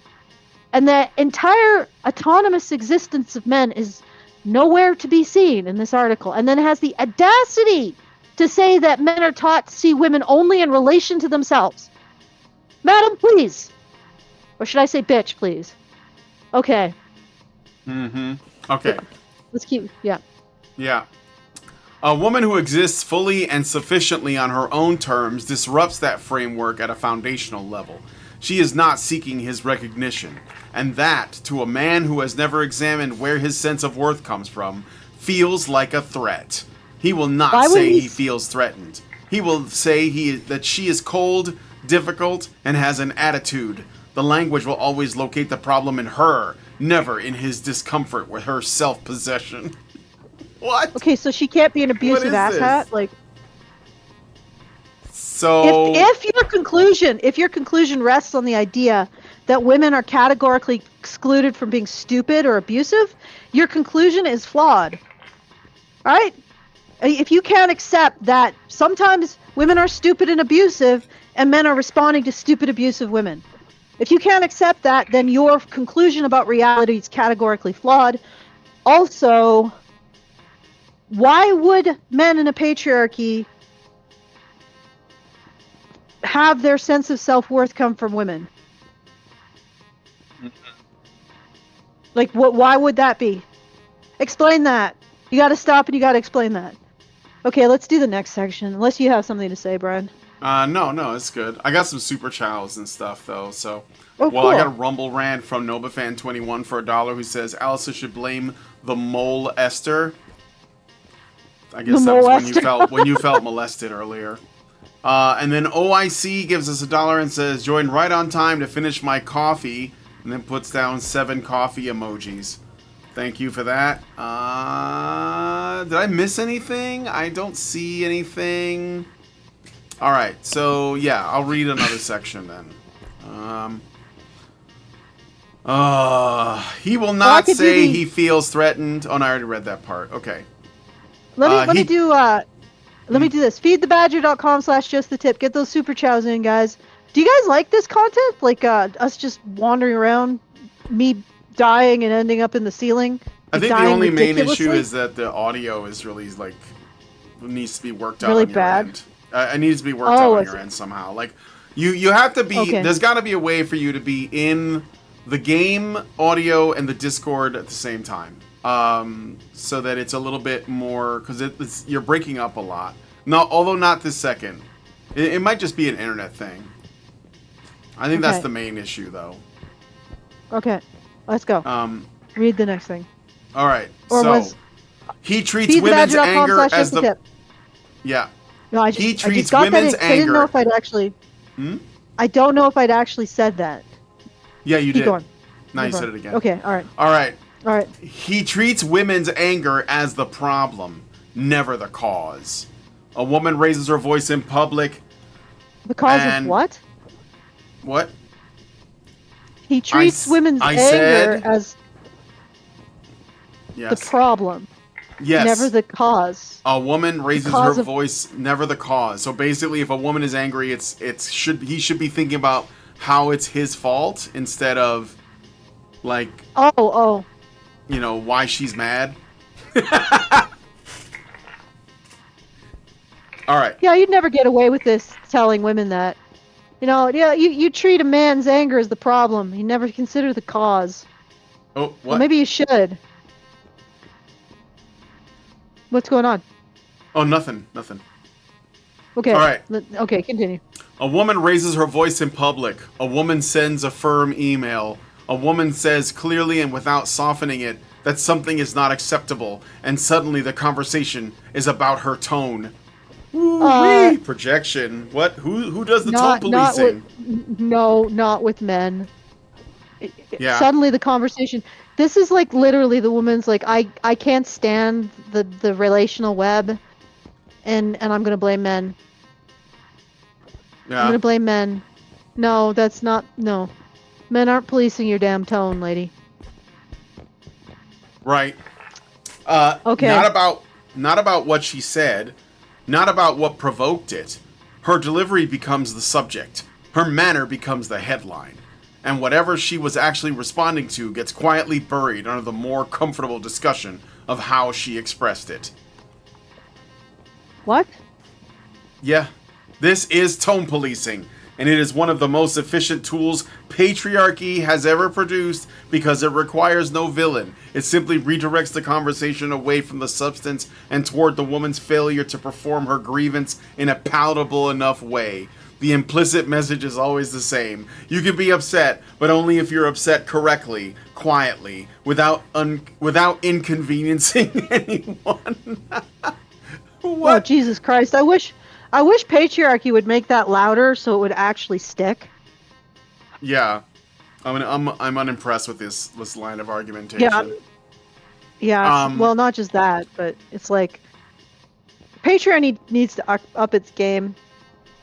Yeah. Because yeah, I'm don't still you know hearing patriarchy tone polices people? Do you guys know that? This is what it's responsible for now, somehow. It only does it to women, though, of course. With men, it's completely like wants, zero censorship to be able to say whatever. But with women, it's about tone policing. All right. Audrey Lorde. This is another abusive idiot who just doesn't want to be called out for being an abusive idiot. Yep. Okay. Audrey Lorde wrote that the master's tools will never dismantle the master's house. What I think about in everyday interactions is how the demand that women manage their anger politely is itself one of those tools. Anger is data, and it means something is wrong. But a man who hates women does not want to hear what is wrong. He wants the data delivered in a format that does not disturb him. You mean silence? Like, why would they even care about tone? Just tell her to shut up. Then you don't even need to worry about tone because there's no tone to police. Dude, if only. If I had a genie. No. Alright, let's see. That was the end of that section. Do you want me to read the next one? Yeah, let's get Okay. through this. He respects women who fit the mold and resents those who don't. There is a taxonomy he carries. Women who get his full respect and women who do not. And the line between the two is rarely about competence or character. It is about compliance. Really? Yes. Really? Okay. Compliance. So, competence is compliance to an external standard, and character is compliance to an external ethical standard. So, what do you mean by compliance, lady? I mean, I think I know what she means. It means that she shouldn't have to comply to anything. So how is she going to have character or competence? Yeah. All right. It is about compliance. The woman who speaks softly, delivers strategically, does not challenge his authority, does not take up too much space, does not have opinions that complicate his comfort. She gets described as so grounded or easy to work with, which they put in quotes. The woman who does not perform these things. What? We're getting the payload here. Yeah. This is what she's actually upset at. Yeah. The woman who does not perform these things gets a different set of words. All right. Difficult, opinionated, a lot to handle. Okay. Yep.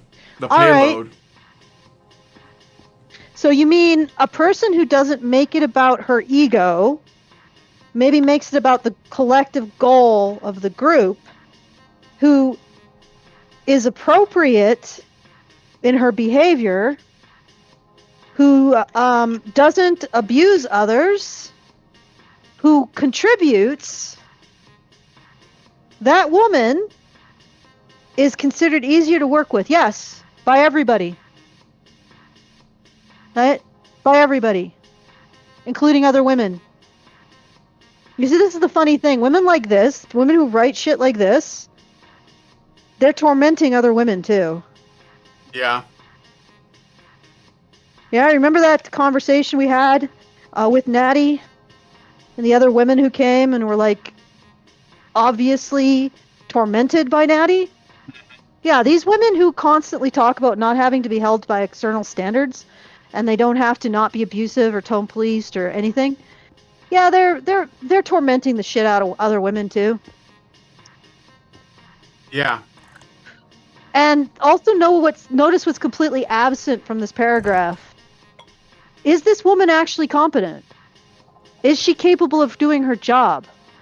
Right? Everything is about what she signals, not what she's able to accomplish. So the individual who wrote this isn't even capable of comprehending that there's another axis to judge people on around their competence, around their ability to affect an outcome, their ability to work towards a goal. She's not even aware of that. It doesn't even come into her thinking. Mm-hmm. And she wonders why she's likely not getting a very warm reception in a place that's about delivering a goal. Okay, let's do the next couple paragraphs. Yeah. All right. This is the Madonna whore binary extended into professional and social life. What feminist theorists have long identified as the splitting of women into acceptable and unacceptable categories based not on who they are, but on how useful and non-threatening they are to male comfort. It's interesting that she says Madonna whore, because that was actually, I never heard of this before, this Madonna whore binary. It was actually Natty that accused me of this, or the manosphere of this, or the men's rights movement, or whatever you want to call it. And I thought it was some, like, deep, like, you know, maybe some, I don't know, unknown fucking other thing, esoteric, ortho concept. But apparently it's a feminist one. So, there you go. I'm going to look this up really quick. Alright, but go ahead. What were you going to say about that section? Does she do the job? Like, nowhere in this is the woman who does the job. Mm-hmm. Right? This is not even put into consideration as a potential judgment. And I can guarantee that the men are probably looking at, does she do the job? More than, does she speak softly, defers strategically, does not challenge authority in any other of this. Does she do the job? Can she provide the goods? I don't even think this woman is capable of understanding that question. No. I don't think she perceives that access. She doesn't think that judgment. you should be demanding that she provide goods. That's why. She is the table. Mm-hmm. And it's not even about male comfort. Like, why would they assume that when men joke around, the point is to make other men comfortable? Like, a lot of these jokes are deeply uncomfortable. The point is to see if the man puts his comfort ahead of the goal. Yeah. That's sort of what hazing does. And what, you know, making the newbie do all the grunt work. Yeah. But I don't know. Like, I feel like this is the trouble with these articles is it's coming from a mentality that just doesn't understand men at all. Oh, of course. And yes. mostly just projects whatever problem she's having with the social web onto men. Well, it's like men act in a way that I guess they interpret, they associate with bitchy women, but then they see men do it and they think it must be men being bitchy. That's why they talk about tone policing. I guess. I don't know. It's like reading into shit that men do and men don't really think about it, you know? So yeah, I don't know. It's very uncharitable. It's shitty. The woman who speaks softly, defers strategically, doesn't challenge authority, does not take up too much space. Well, I mean, lady, would you want to be around a woman who's yelling in your face, is constantly engaging in dominance, altercations with you, constantly challenging your authority, tries to take over your space, and doesn't care about your comfort? You want to deal with a woman like that, lady? Because this sounds more like what women do to each other. That's exactly what I was saying. I could tell you, like, when I go into a male space, I don't feel like I'm walking on eggshells in the same way as I do in a female space. I don't feel like I'm walking on eggshells. Breaking up. What's wrong? Oh, okay. Sorry. It's probably again internet because we're having.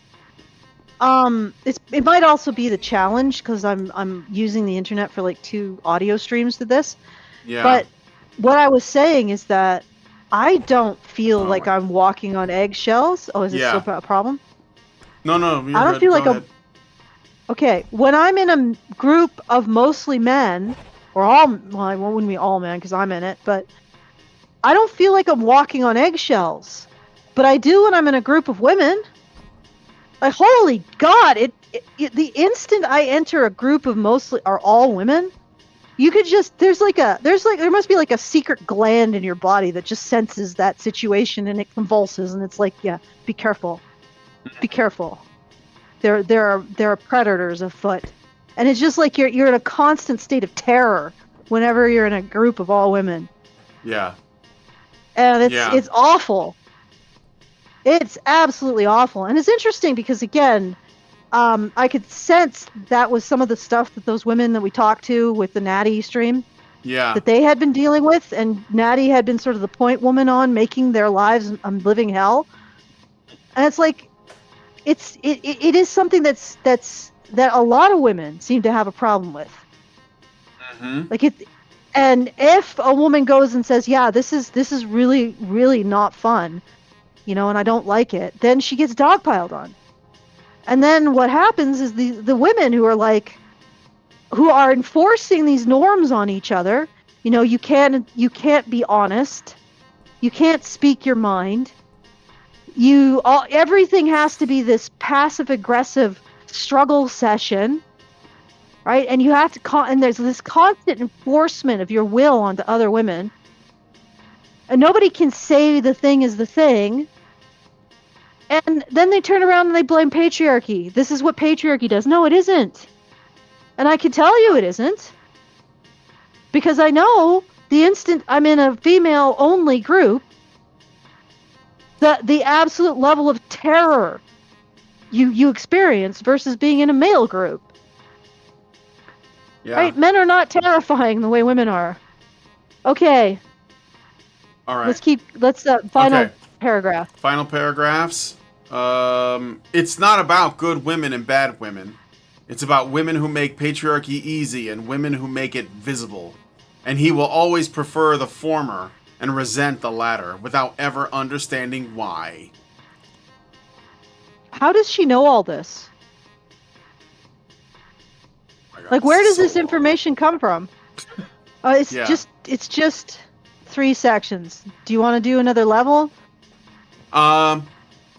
Well, I mean, I don't know how well we're gonna do on it, but we could try.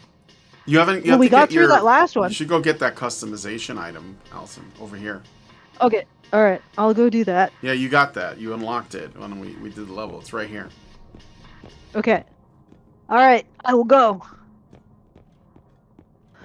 Interact with that. You got a coin. What you get? Let's see. You got a new leg. You can put that on or not. Okay.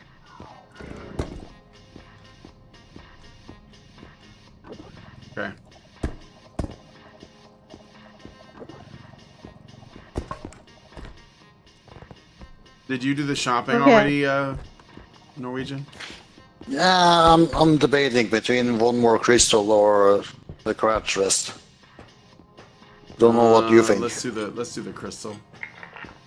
Okay. Come on. I'm gonna get in the truck. Also, I found this weird texture here.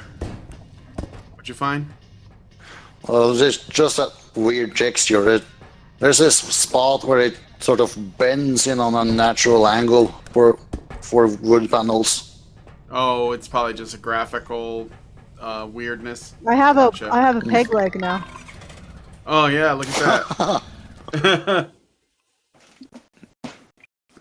It's more like I think it's supposed to be like a stuffed animal leg or something, but it looks like a muscular. Can I have some how help? much health does each? Wait.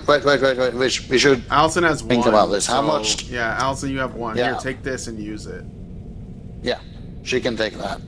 Take that and use it. You can take the health upgrade to Allison. Here, take this and I use can it. what? Take this and use it. It'll increase your maximum health. So you can take another hit. Okay. And what do you get? I was gonna grab the strength. Is that okay? Yeah, just take that. I'm gonna fill up your. Each get one of these. No, I'm gonna heal myself a little bit. Here, take this and use it. Just hold still.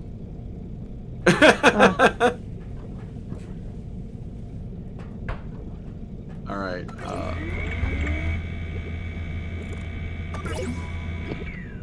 Here, this one's for you. Oh, thank you. Okay. Yeah, take the feather drone and put that in the old inventory. I will grab, I guess the gun. There we go. Maybe fill up the drones. Did you get the? Yeah, I filled up the. Yeah. Did you get the shield drone? Yeah. Well. Maybe you should get the feather drone? one too then. Yeah. Yeah. Okay. I got another super chow. Hold on a second. Official Reverse Traditionalism channel on YouTube gives us $5 and says, "Do you think we could shut down hundreds of these feminist studies by just establishing projected motivations as its own fallacy? Sorry, but I heard male comfort cited as a motivation, and that just drove me nuts." Did you get that, Allison? I got a gun. I don't know if you want me to have a gun. No, no, just like just put it down. I don't know if you got the trigger discipline yet. Oh, you just shot yourself. See what I mean? just get over here. It's okay. Get up. Women all right, and here. guns. Am I right? Use this. Oh, just put it in your inventory. Don't use it. Just put it in your pocket. It's a drone that'll make things really light, so you can like carry more stuff. Okay. Now, anyway, did you hear what I said about the super chow we got? Oh, no. I was playing with the gun. All right, so official Reverse Traditionalism channel on YouTube gave us $5 and said, "Do you think we could shut down hundreds of these feminist studies by just establishing projected motivations as its own fallacy? Sorry, but I heard male comfort cited as a motivation, and that just drove me nuts." Yeah, like, I don't think men have organized society around their own comfort. I mean, I don't even know how she can assert that. I don't even know how she can assert that while men are the ones who primarily do the jobs that are the least comfortable. Take it. Yeah. Thank you. Yeah, and again, they don't really care. It's not about that.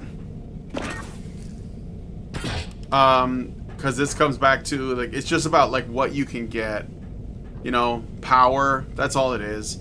I mean, again, refuting them, like, on logical grounds is kind of like I think it's a fruitless endeavor. I got another one of these. Before we do the next level, how about I read another section? What Put is that in your this inventory. that I have? It's not super useful, but just hold on to it anyways. You might need it. What is it? It'll cause an object to roll when you attach it. It'll just roll. You can put it on a monster. It'll like make them roll. Perhaps towards you, perhaps away from you. I don't know. Okay. So he gives women attention only when it serves him. He remembers the names of women he finds attractive or women in positions above him. The others he forgets with remarkable consistency. I feel like this is very, very specific. Yeah, right? This one is a bit of a specific. self-report. Self-report is happening. Why don't you, like, acknowledge every woman on Earth that you encounter exactly the same? Like, whether it's your wife or your mother or your daughter or your sister or just, like, a stranger. Or a random woman. Yeah, just any woman. They all deserve the exact same level of attention. And certainly this woman acknowledges men in this way. She gives of course she does. every single man the same amount of attention. And the In same social quality spaces. of attention, too. In social spaces, he is warm to women who are useful to him in some way. Funny, connected, available in a way that flatters him, and vague and distracted towards women who are not.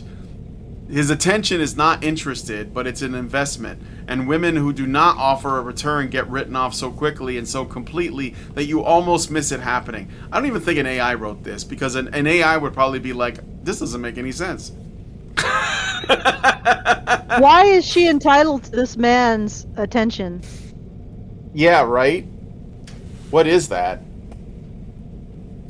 All right. Oh, here we go. Here's another bit of useful context. There is a Marxist feminist framing here that I find useful. No shit. The concept of women's labor, including emotional labor, social labor, the labor of being pleasant and available and engaging, as something that has historically been extracted without acknowledgement. We extract that when people are being like fucking polite and friendly. That's an extraction of labor from women. Okay. When a man only notices women who are performing that labor for him, he is revealing exactly how he has been taught to understand women's value. Not as people, but as resources. Men treat women as resources, guys. Can you feel the projection? The moment a woman stops being useful in that specific way, she becomes, to him, almost invisible. What?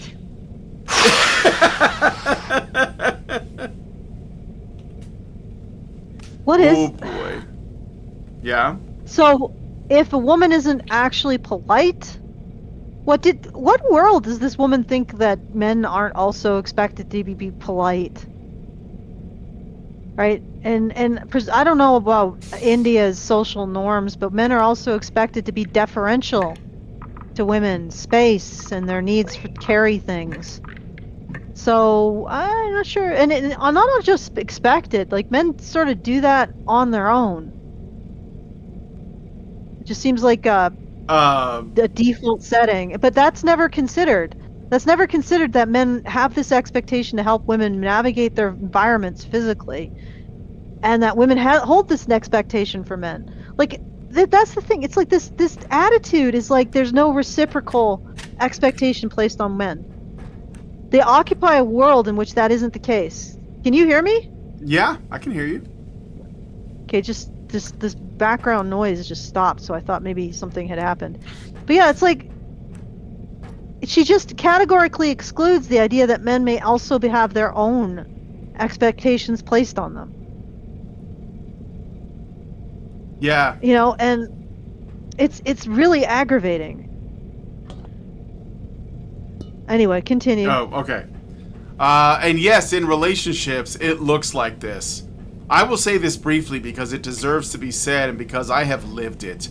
Everything above, all of it, gets concentrated and personal in a romantic relationship. Now we're seeing what's really going on.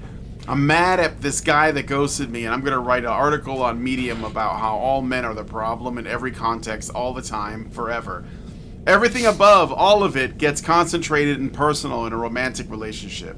The epistemic dismissal prevents him from really hearing you. The tone policing becomes every argument ending with a conversation about how you said something rather than what you said.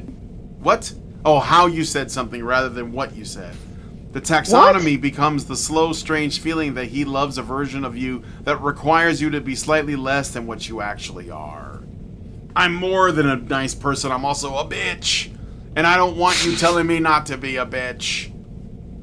The man who hates women is not always a man who is cruel to you. He can be warm, generous, loving in the way he has been taught to understand love, which is a way that has never fully made room for a woman as a complete, sovereign, complicated human being. What a disgusting presumptive statement. Yeah. Oh, God, like, she's basically just said men can't love. Yes. Well, okay, thank you. I thank you, you superior being that's looking upon men from a position of utter contempt. Like, I can see where all of your problems are coming from now, lady. All of them. So I got to add another adjective. Idiot, abusive, contemptuous. What a repulsive human being. Like, right there, that is just repulsive. Yep. Okay. Okay. You will feel it. You will feel it most on the days you are most yourself, most sure, most uncompromising, most unwilling to shrink, and he will become on exactly those days most distant. You What mean all- you're being an abusive bitch, and he's withdrawing from you? Yes.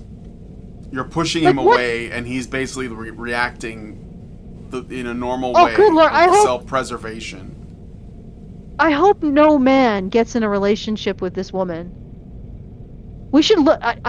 Oh, good lord. Okay, just continue. Let's get through Alright. this. All right, what all of this actually is. So now I'm gonna give Oh, you what guys a it plot is? What it twist. is? Oh, we're gonna decode.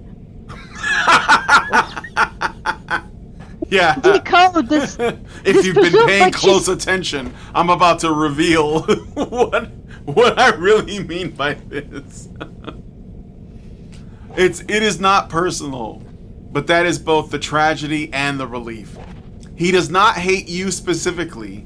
He has absorbed, without questioning, a system of beliefs that assigns women less authority, less credibility, less space, less freedom. And because you are a woman in his life, you become the surface on which those beliefs land. Simone de Beauvoir wrote that man defines woman not as herself, but as relative to him. She is not the subject, she is the other. What I want to add from the specific experience of being a young woman navigating corporate India, public spaces, and the ordinary intimacy of relationships is that this definition does not stay abstract. It lives in the small moments, in whose anger is legitimate and whose is hysterical, in who gets interrupted and who does not, in the way a woman's authority is questioned in a room where a man's is simply assumed. You will know him by the gap between what he says and what he does, by the way the room feels when a woman walks into it with confidence, by what he finds threatening, he should find ordinary. Most of all, you will know him by how long it takes you to name it, because the training runs deep in both of you. But once you see it, you cannot unsee it, and that, at minimum, is something. Okay, that's the end of the article. I think you're echoing through Allison, Brian. I think I did what? Echoing through Allison? Yeah, my mouth moves. Her mouth moves when I talk, so. But I don't hear it. I mean, you might hear it, but I have Allison muted, so. In the game. Alright. That's the article, Allison. I don't know if you wanted to say anything to that. I don't. I'm trying to figure out this person. Yeah. Do you, what is her, let's look at her profile. Okay, hold on. Okay, so Muskan, whatever, Purohit. Words and ideas can really change the world, and that's exactly why I'm here to express myself through it and make this world a better place to be in. About me. A realist who believes in books. Well, I also believe in books because they're real. What are you talking about? I'm 21. Oh, she's only 21 years old. Hi, I'm 21. I cry too often. I love too hard, and somehow ended up as one of the youngest corporate writers at Amazon. So you have a corporate job at Amazon, and you're bitching about men? I'm not gonna read that. I'm not reading all that shit. But yeah. Yeah, so, I'm gonna. What? I'm gonna see. I'm a fashion girly. If I had a penny for every time I was harassed, I'd be a millionaire. Growing up as your parents' retirement plan. Everything in 10 minutes, but at what cost? You could never convince me to like Holly. Well, I don't know what Holly is, so that's like... If caste doesn't affect you, that's the point, okay? The caste system? I don't know where she ranks in the Indian caste system, but I'm guessing probably not that bad. But I don't know. Yeah, she works at a corporal job at 21 years old. You know what I was doing at 21? I was working in a fucking busboy at a cafe in downtown Chicago. Busting my ass. Yeah. The piece names its own apparatus, benevolent sexism, Benjamin's recognition, Lord de Bouvier, Marxist feminism, the Madonna horsesplit. Every diagnostic is feminist analysis. There is no claim that survives removal of that frame. So this is a feminist piece, guys. What a shock. Absolutely, it is. Oh, by the I way, again, what is India's birthright? Yeah, congratulations, Simone de Beauvoir and early period feminists. You have successfully tanked the fucking Human prospects race. of multiple countries. Yeah, Well, all of them, by basically. making women crazy.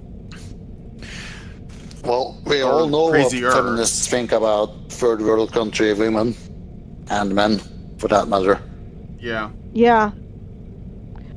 All right. So let me continue this.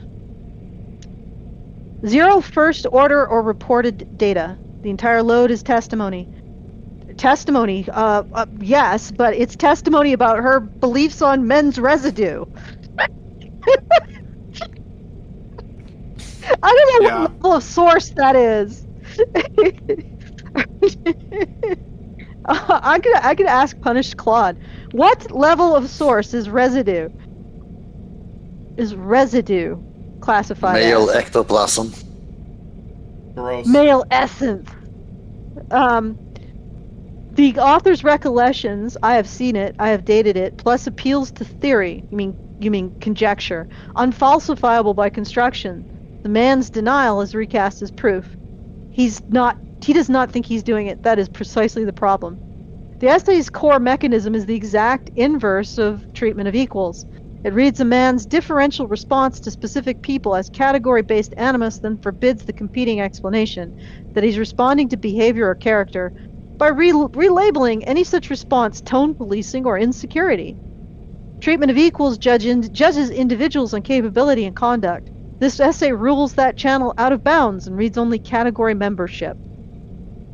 Which is exactly the mentality you need in situations where you need to live up to an external standard, or people die, or things blow up, or the electricity doesn't get delivered. Every cited behavior, talking over people, forgetting names of the non-useful, bonding by mocking absent parties, resenting the self-sufficient, is sex-neutral, status behavior. The essay never tests whether the man does this to other men, or actually if this is even sex-neutral, because that actually sounds like relational web crap to me. I'm going to point this out. Doesn't this sound more like relational web behavior? The essay never tests whether the man does this to other men. Without that test, he interrupts women, and he interrupts low-status people are indistinguishable, and the second reading is never excluded. The structure is closed. Discomfort is evidence, denial is evidence, and the only disconfirming move available to the accused is also coded as the offense. You can't even plead not guilty, guys. That makes you even more guilty! Extra guilty with cheese. Extra guilty. Ceiling guilty. That's like meta guilty. Like beyond geometry guilty. Alright, so the essay's explicit thesis is expansion. Admit women as complete subjects rather than relative to men objects. That is the stated content. The operation runs the other direction on men. The piece constructs a category, a man who hates women, defined so that membership is unfalsifiable. Stated respect is hypocrisy, denial is proof, warmth is a trap. Once a man is in the category, no behavior exits him from it. And that's all men, guys. That's a contraction, a class of persons whose testimony about their own states is ruled inadmissible in advance. So the circle widens for the protected class and narrows for the accused class by the same move. The mechanism that admits women as subjects, believe her account of what she feels, is the mechanism that denies men subjective status. His account of what he feels is just the misogyny talking. Recognition is granted asymmetrically. One party's interior is authoritative, the other is symptomatic. That is the standard structure when a moral circle argument is built on category membership rather than conduct. The same act reads as legitimate or illegitimate depending on which class the actor belongs to, not on what the act is. It's the treatment of equals inversion again, viewed from the moral consideration angle rather than the assessment angle. Wait.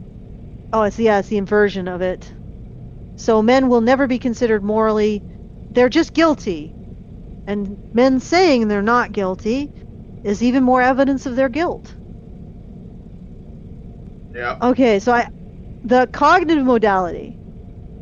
The one full essay is unimodal reading. It maps a web, who gets interrupted, whose anger is legitimate, and who is remembered, and reads surface behavior for encrypted interior states, no operative content. This is why I'm saying that she's not going to have a very warm reception in any situation that requires her to act operatively, because she's incapable of it. Nothing built, navigated, or executed. The diagnostic move throughout is decode. What does his behavior means about hidden contempt, which is the reading modality signature. The title set is consistent. Relational legibility, watch what he does, social position reading, comfort making you uncomfortable, interior states, a social reader writing for social readers. Okay. All right, so that's Punished Claude reading this article. Oh man, do you want to do another level or shall we call it a day? Well, I mean, we could try another level and then call it a day. Okay. We'll see how we do. Maybe we'll all die again. Well, Yeah. let's give it a shot. Die. Well, I mean, I didn't, but I may not be so lucky next time.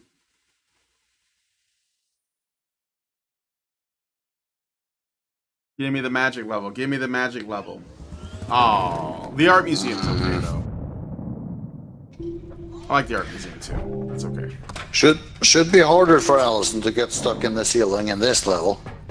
That's true. The ceilings are very high in here. Alright. This is level 5. So Yep. is Allison around? I am exporting some of her stuff to do a more in-depth analysis of who this person is. Okay. So I'm gonna be AFK for a little bit here, Alright, and then We're once just looking I'm around. done, Nothing in this room.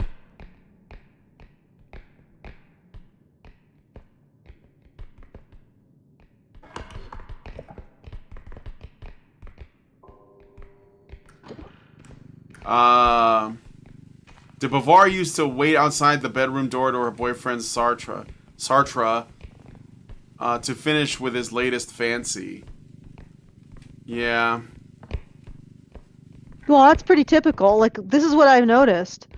Like, when women become infected with feminism, they condemn the behavior of normal men and how normal men do and how men want to protect and provide, and how they process things, and the custodial men who are capable of pair bonding. They demonize all of that, and they find men who treat them like sexual conveniences, and I'm not condemning those men.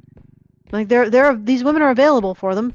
It's just they will mold themselves. These women will bend over backwards to become a non-burden to a man who basically treats them like a sexual convenience. And I watch this behavior and I'm a little baffled by it, because they punish men who will have any kind of investment in them, and they bend over backwards for men who will never invest in them at all. And I'm like, watching this behavior, I'm like, what? Wow, this seems to me to be very dysfunctional. But, I'm just a pick-me. Oh, you've been up there. Who just doesn't want to live in a cold war with any man in my life. Yeah. I don't want a man who behaves that way, who I have to deal with him being withholding. I would like a man who shows up, right? I don't want to, you know what I mean? I don't want to. Yeah, I don't want to sure. have to deal with I don't want to have to deal with emotional chaos. I want to actually be able to go to bed at night with someone, wake yeah, up the with frog. them, build a life Can with I, them. can I kill the I don't frog want to with have the to like shotgun, or is it too weak? sit in the cuck queen chair in the Oh, so we corner. gotta shoot it. Yeah. That's not my thing. But apparently feminists, that's what they want. They want to be attached to men who treat them like shit. And then or convenience, and then they want to do the emotional work of becoming a woman who doesn't impose upon that man. It's like feminism is making it so that men who are sociopaths and narcissists they sweep the board. They sweep the motherfucking board. You know, good guy who wants to be a husband and father, he's fucked. Like, what's he gonna do, right? All of that is patriarchal control, and he doesn't want you to sleep around and anything. But the man who's okay with you sleeping around because he doesn't give a fuck, that's good. You know, but you have to learn to just be his Thursday 3:30 appointment, and that's all you get. And you gotta learn that you can't be texting him too often because he might just drop you from his rotation. And you gotta be able to play some kind of mind game to keep yourself sane while you're being used in this manner. And yeah, that's the feminist playbook apparently. Bend over backwards for, can I use the term fuckboy? Bend over backwards for fuckboys. Attempt to destroy men who are actually husband material. I don't get it. So I'm not surprised that Simon Bouvier was tolerating this behavior from her man. Didn't she also help him poach like 12-year-olds or something? I think so, yeah. Yeah, that was pretty freaking gross. But I am not freaking surprised. Cause nobody can bend over backwards for a man like a feminist. That's their big problem. As they are permanently kissing the toes of psychopaths. Yeah. Senior Stick sent us $2 and says, Allison, let these ladies have the bear for us all. That's kind of what they want, isn't it? Yeah. I mean, the bear is huge, doesn't take care of his children, may eat you, right? You know, it's like 7 foot tall, extremely powerful. Won't text you back, right? Like, that's the perfect man. You don't know if you're gonna come out alive in any particular encounter. Yep. Oh, goddamn. And it's so funny because these women give themselves credit for being like so strong and independent, and they tolerate behavior that I would not. Yeah, for real. And they don't even know like that. They don't even understand how to judge men's behavior at all. Like, what the hell was that? None of that actually gave you any insight how to protect yourself from a guy who's genuinely bad. Mm-hmm. And it's... I'm not surprised that these women have problems. And they, of course, they can't manage it. They try to bend over backwards. That was the last woman we were reading. The one who hated the man who had vulnerabilities, and she wanted him to just be flagellating himself over being part of the patriarchy, and instead he was just talking about being lonely.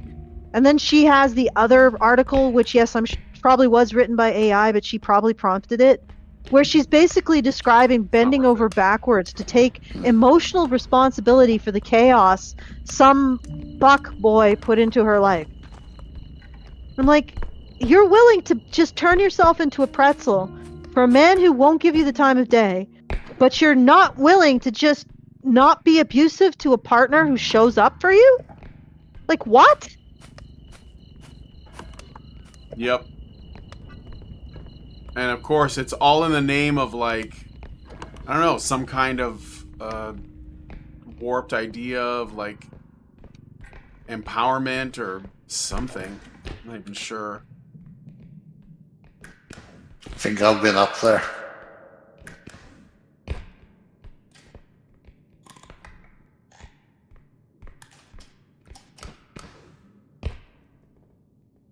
Nothing.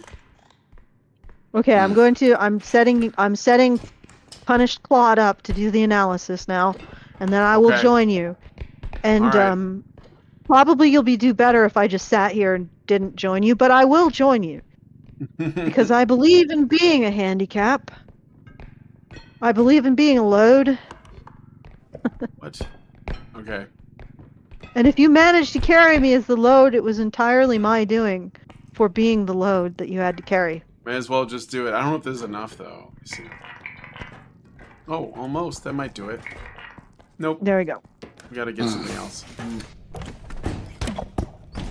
We're gonna bring Oh my Allison God. with us. What are you doing? I'm gonna put you in the cart, and we're gonna take you Okay. for a ride. I can walk now. I can do things.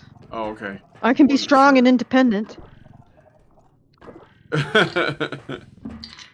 Hold on, let me just grab these things here.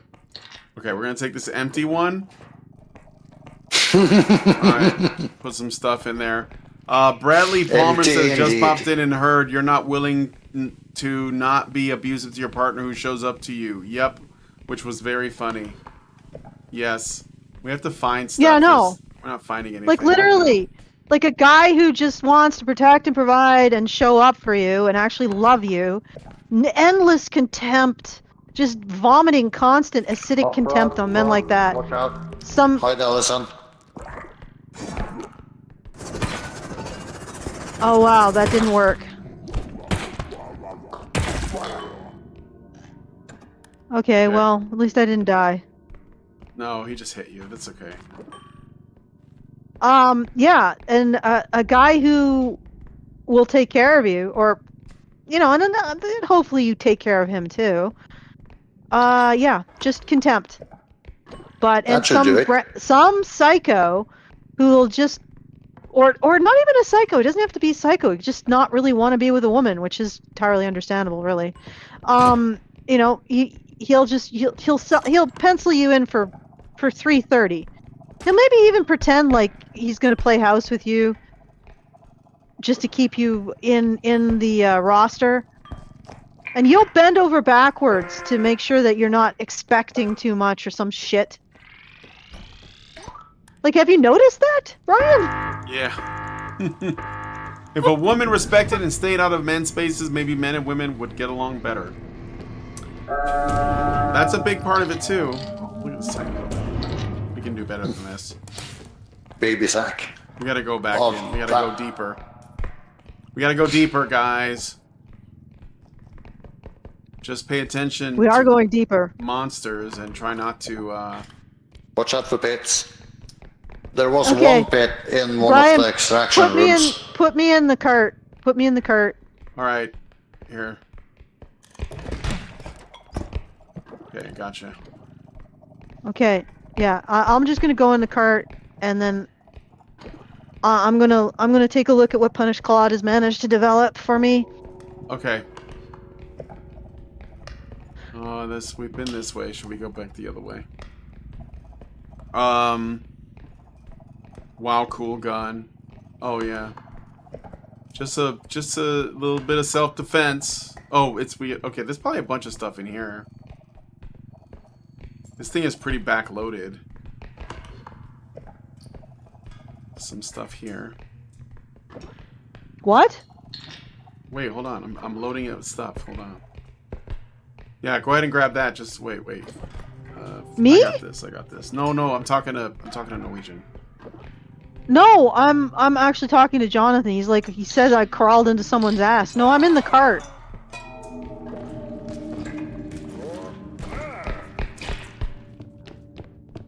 Come over here. No, don't blow that up. No. Oh my God, is Allison okay? Yeah, I'm fine. This seems to be working very efficiently. No idea how, but it is.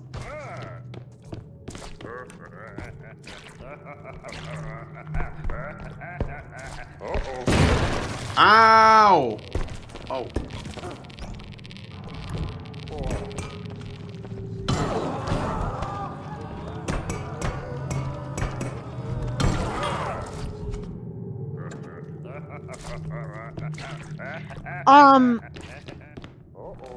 Jonathan says this is a low res look. Okay, so I'm down to 35 health. Oh yeah, it's because of the radiation. Come over here. Wait, I got an orb. We're gonna have to just like, so I'm down to 25. Got some more stuff up here. It's okay if we don't make it. It's not a big deal. OIC gives us $1 on Rumble. It says, is Punish Claude a set of prompts or long conversation we can copy for our own usages of LLMs? No. It's I don't know how to replicate it. I'd have to really look into it, but it's basically I've been talking to it for months. And it gradually eroded a lot of the bullshit it does.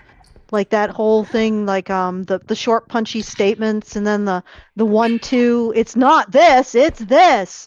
And it's like, yeah, that's a false dichotomy that actually is just introducing more noise. It took me forever to get it to stop doing that. So now it basically just responds in reasoned paragraphs and sentences, like an actual essay. Not a Yeah. But I've gotten it to the point where it keeps to the facts. Yep. That took a while. I had to train it to understand hierarchy of evidence, and that if it doesn't know something, tell me that it doesn't know it, not just fake it. That was another thing that took a while, and also how to correctly label. This is an inference. This is a hypothesis. This is conjecture, because it's actually been disproven to be false, or it has proven to have no predictive value. All right, and the theory is something that has predictive value. So I'd had to go through how to label assertions, and this is first order. So the data, a direct data analysis of data directly. So for example, I've scraped print numbers from the publishing. That would be a database of data, a first order database. Then you have studies. You have to look at the methodology to determine whether or not the study is completely false. And you can't just draw from conclusions, because people overclaim based on the evidence. So I've been going through this months and months and months, and it still requires me to recognize when it makes causal mistakes, when it overclaims, when it starts riffing, and periodically I have to tell it, reduce your answers, the length of your answers, because when you do that, it riffs less. And you also have to train it to not just give you stuff that it thinks you want. So not only do you have to question anything you think might be wrong, you also have to question things you think might be right, and be like, okay, you're asserting this. What are you basing it on? And you have to know that it will give you these kind of confident analyses based on its training data. And if you can't trace that down to something you can cite and look at, you can't use it. So you can't just go with the things that it coughs up. You have to constrain where it's getting its data. Now, I would love to be able to get into an LLM when it's being trained and actually get all of these problems. To get rid of all of these problems on like the first, on the training level. No. But unfortunately, you can't, or I can't, because I'm not in that position to do so. Which means that anything I give anybody else, you're still going to have to ride its ass and be aware of its problems. And where it fails to really stand up to any kind of standard. And you have to understand that these things, they don't have any sense of responsibility to anything. They don't have skin in the game. They don't have any consciousness or soul. All they're doing is telling you the thing that they think is the most likely best answer. So it's a stochastic spreadsheet. So you can't get you got to learn to not respond to it when it says, "Oh, I made a mistake. I'm sorry. I should be able." And it's like, yeah, you're not going to do that. It's because you get taken. When I was first working with them, I got taken in by that. I discovered Perplexity hallucinating a whole bunch of shit. And I'm like, what did you just do? And Perplexity was like, oh, I'm sorry. I won't do that again. Next turn, it does it again. I'm like, what are you doing? And I'm sorry. I won't do that again. I should be very careful about that. Next turn, it does it again. And after you understand that it has no ability to take responsibility for anything that it says, you have to treat it that way. It has no ethical substrate at all. It's just going to give you whatever is the average thing that pops up. And it's up to you to chase it down and make sure that it's coming from something that makes sense, that's sourced and grounded, and not from its own ass. And the other thing is that if you're on in this side of the chasm, you are going to be fighting these. You're going to be fighting these LLMs to the death a lot of the time. They will not accept things like recognizing that men have any advantages. Well, they will. I mean, I've got punished Claude to get to this point, but it still drifts back to not wanting to recognize unique advantages that men might have. And there are many unique biological advantages that men have. It initially didn't want to recognize any of that. It refused. I had to train it to say, I just have a specific rule. If something is an advantage that men hold biologically, state it without hedging. And that flinch that it does in those circumstances, that comes from its training data. That comes from being trained to appeal to the academic consensus of today. And you're always going to be fighting that. It's always going to try to start to import that back in. And the funny thing is that this tool is only useful to people who know all of this that I'm talking, that you cannot trust it. You can't be taken in by this idea that it has any kind of ethical system to prevent it just hallucinating all kinds of bullshit. And you can't be upset over the hallucinations. The tool is only as good as the person using it. And this should be put in every AI company's headquarters. The tool is only as good as the person using it. Which way is the truck? Are you guys? I'm listening. I'm listening. No, I'm just making sure that I can be heard because I'm like talking constantly. So you have to be able to know when it starts to bullshit, when it starts to hallucinate. You need to know when it just starts to say things that are based on its training data and not specific citations. You have to know when it's drifting back to its priors, and it's a constant struggle. I mean, it's a little less now because it knows me, or it's been trained on me. So it doesn't try to pull as much bullshit. And even that, the way I'm describing it, that's a very human way to describe it, which is false. I'm just doing it because I'm a human and I think that way.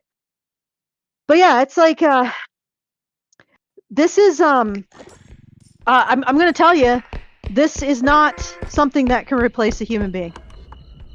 100%. Whatever the AI companies think they're creating, they're not.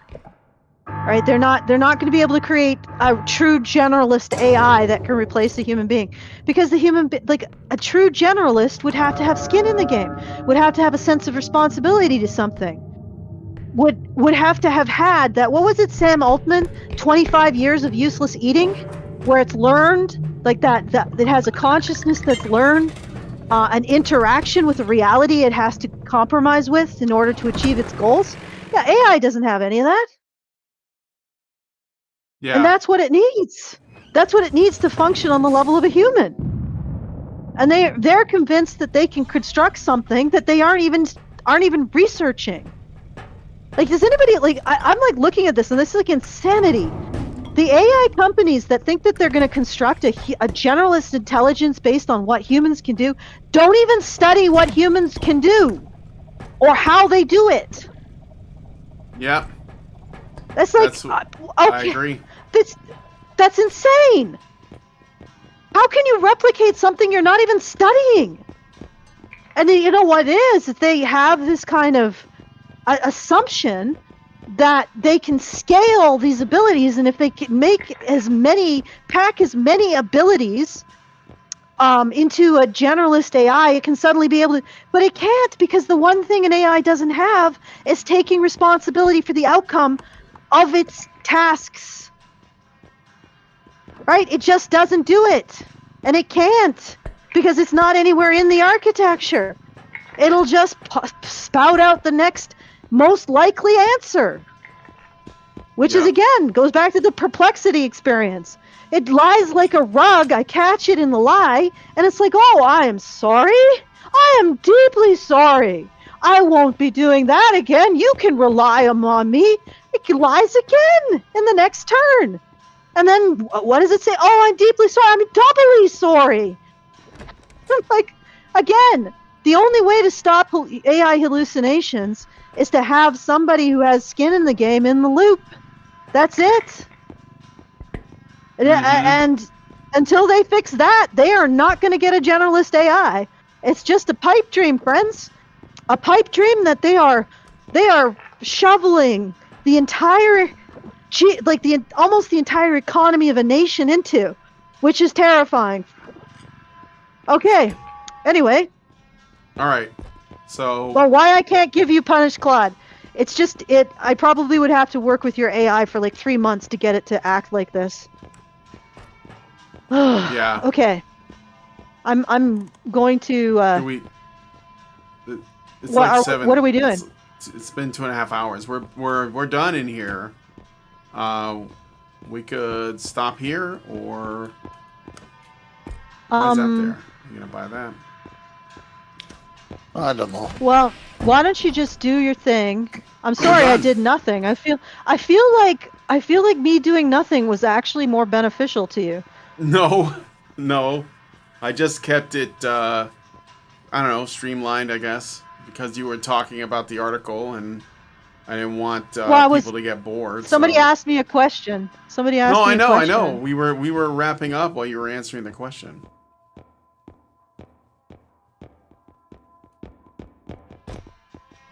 Oh shit, did I do this right? What is it? I'm trying to export these things.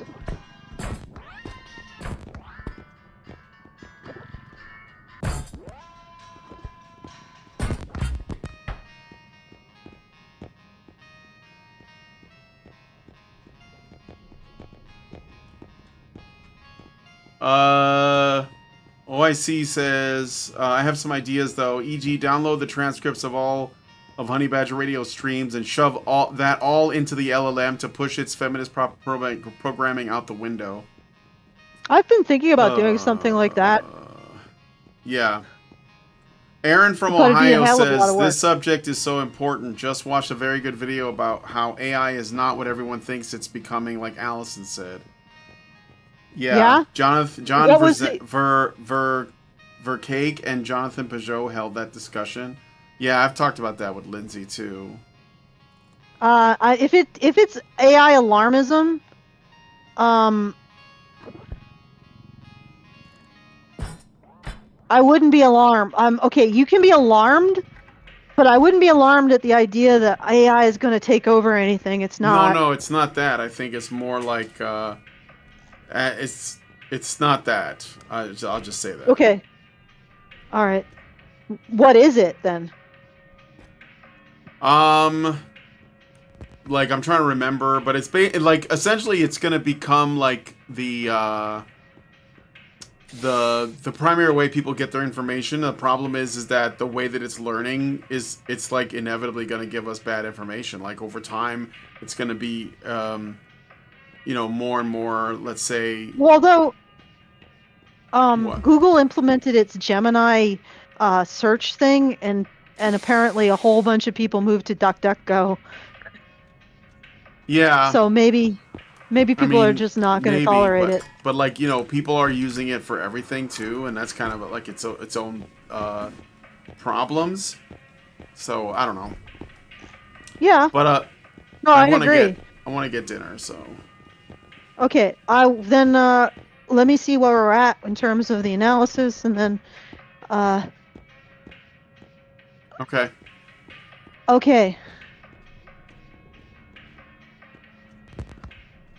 So the TFR is at or below replacement in India. Okay. Okay, so source level of residue. I asked Punish Claude, what's the source level of residue? Because that seems to be one of her big sources, that she felt a residue from men. None. In the prior essay, the author writes that you feel a man's misogyny as residue in how he speaks when he thinks you aren't listening. That's not testimony either. Testimony is a first-person report of an observed event. Residue is an inference about an unobserved event. What he says when absent, derived from a feeling. It sits below testimony. It is the felt sense vibe tier, which isn't on the hierarchy at all.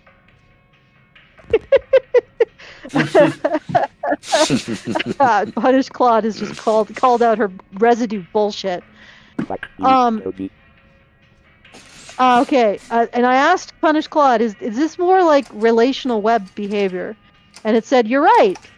I called these behaviors sex-neutral status behavior. True, but incomplete. Interrupting, remembering only the useful, mocking absent parties, tracking who owes who. These are the operations of someone running a dense relational ledger. The author isn't describing a man's status move from the outside. She's describing her own continuous monitoring of a web. Who got received how, whose anger was licensed, what the room's residue felt like. That's reading modality cognition rendered as an accusation. The misogyny she detects is the output of her web surveillance applied to male behavior that doesn't announce its interior. My framing imported an operative lens into what is structurally a relational web complaint. Yep. Okay, across her 12 documents, there's almost no operative content. Nothing built, navigated, repaired, or executed under constraint. The fashion essay is the cleanest case. It catalogs a web of observers, a community of eyes that were never yours, reads comments for their encrypted weight, they arrive like the weather, and locates the self inside others' surveillance. The breakup essays decode a man's behavior for hidden meaning, rather than reporting what he did. Even the one piece reaching for hard data, talking about what's trending, uses neuroscience, not operatively, but to validate a felt state. The citation's job is to convert feeling into accuracy. That is reading modality processing, borrowing operative vocabulary for authority. She writes for a social reader, as a social reader. The one real signal of range, the fashion piece names a male craft advantage without hedging. That cellulite exists entirely because women have more subcutaneous fat than men. Reported neutrally, as you'd want, although she frames it as a grievance rather than a fact. Well, lay off the curry, lady. Oh, wait, they don't eat curry. Okay, moral... They don't? I don't think so. I think that's a British thing. Okay. The dominant structure is the one from the first essay. Women admitted as authoritative interiors, men decoded as symptom. Why I'll never let a man pay is the purest form. A man's generosity is reread as a ledger. Consent is something he believes he's purchasing, and his denial is unavailable as evidence. My feminism isn't against you runs the unfalsifiable move explicitly. Discomfort with her is proof she's right. If it scares you, it's because it's holding up a mirror. But the two documents break the pattern. You should weigh them. Okay, saying to the documents, what a twist. Making an exception for a man extends genuine subject status to the man who hurt her. To Mr. the one who hurt me and whom I hurt, names her own agency in the harm and reads his behavior through a loneliness isolation frame instead of through animus. My feminism states the men are trapped too, argument seriously. I don't know if it's that serious if feminism is the answer. So the circle is not uniformly contracted. Under personal stakes, she admits the male interior she denies in the abstract. The contraction is strongest where the target is a category. The weakest where it's a specific person she loved. I wonder if this man... What are the circumstances upon which that he hurt her? Did he ghost her? Was he a hot man who ghosted her? Because for some reason, feminist women will bend over backwards for that. Under which she was hurt. Okay,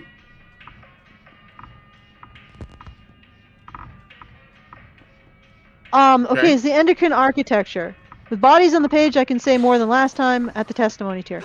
The reoccurring signature is a sustained threat monitoring turned outwards plus self-monitoring turned inwards. Why I'll never let a man pay is built entirely on preemptive vigilance. A mental calculation before I even leave the house. An invisible ledger splitting emotionally to the... goddamn. So basically, she's just monitoring constantly. Yeah. Then it's the inverse of a broad coalition orientation. It's monitoring without an outward protective target. Yeah, she's always monitoring for her own vulnerability, because it's like a resource, right? When women discover a thick vein of their vulnerability, they got to go back and mine that shit for everything it's worth. Okay. All right. I'm gonna see what happens here. Okay.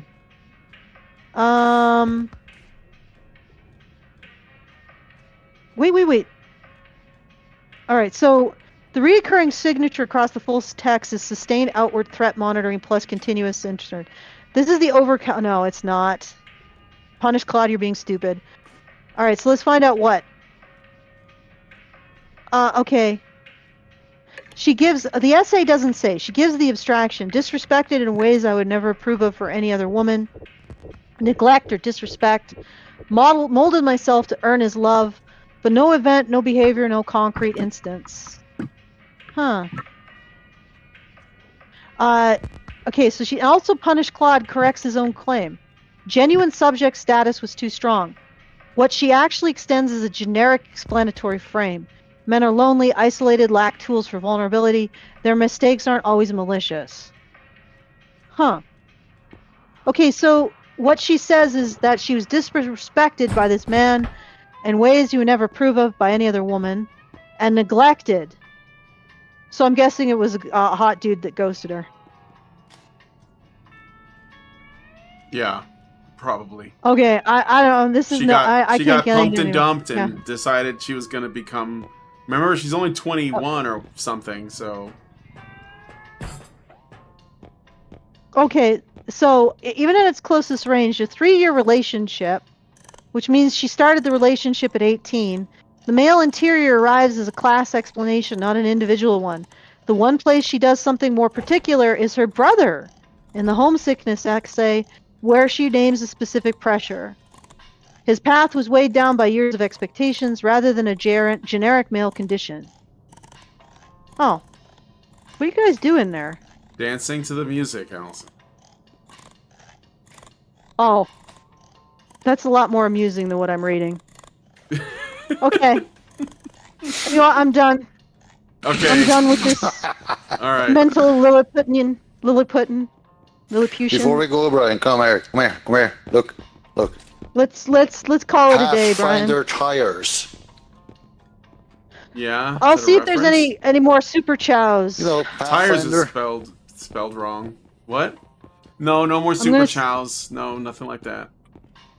Okay. All right, then. Do you want me to wander around, or should we just leave it as No, it is? we Or can no, we leave have it to get into- here. And Well, next don't we have time to we get into start, the- if we do another one, we'll be in the store so that we have more time to like hang around in here. Oh, so we're not gonna hit by? No. Let's not hit by this time. Let's we can quit here in the store. Okay. You're not able to move because you're inside this cart. You got to jump out of the cart. I'm in a pocket cart. Yeah. Like I was in a Sorry. pocket in the ceiling. Yes, you were in a ceiling pocket. You were in Okay. a pocket dimension. Okay. So A dimension of misogyny. you're also really lagging and stuff too. But Okay. All right, yeah. Okay, so if you are watching this after the show is over, this is not our usual content. This is a game stream. So we were just discussing our Medium article by a young woman who manages to have a corporate job at the age of 21. Yep. Astounding. And if you would like to send a message, you have commentary on anything that we talked about, feedthebadger.com/justthetip, and it will stay in our little commentary pocket until the next show that is sensible to respond to it on. And if you would like to join us in our community, that's badgernation.online. There's only 3 of us today for this repo. Usually we have 5. And if you like repo and you'd like to join us, we're for the Well, shenanigans. if you have it and you want to, it's like $10 and it often goes on sale for like $7, so it's a pretty inexpensive little game. And it doesn't Yeah. you don't have to have the most strongest computer ever. You know, it'll run if Yeah. it runs Half-Life, it'll run this. Yeah, get in our Discord, and then you can join us in repo. $10 or for repo. whatever we end up playing, because we might play other things. I know Brian wants me to play Baldur's Gate. Yeah. And play Baldur's Gate 3 yeah. together. Although right. what ends up happening is I just like comment on the world building, which is fine. That's got its place.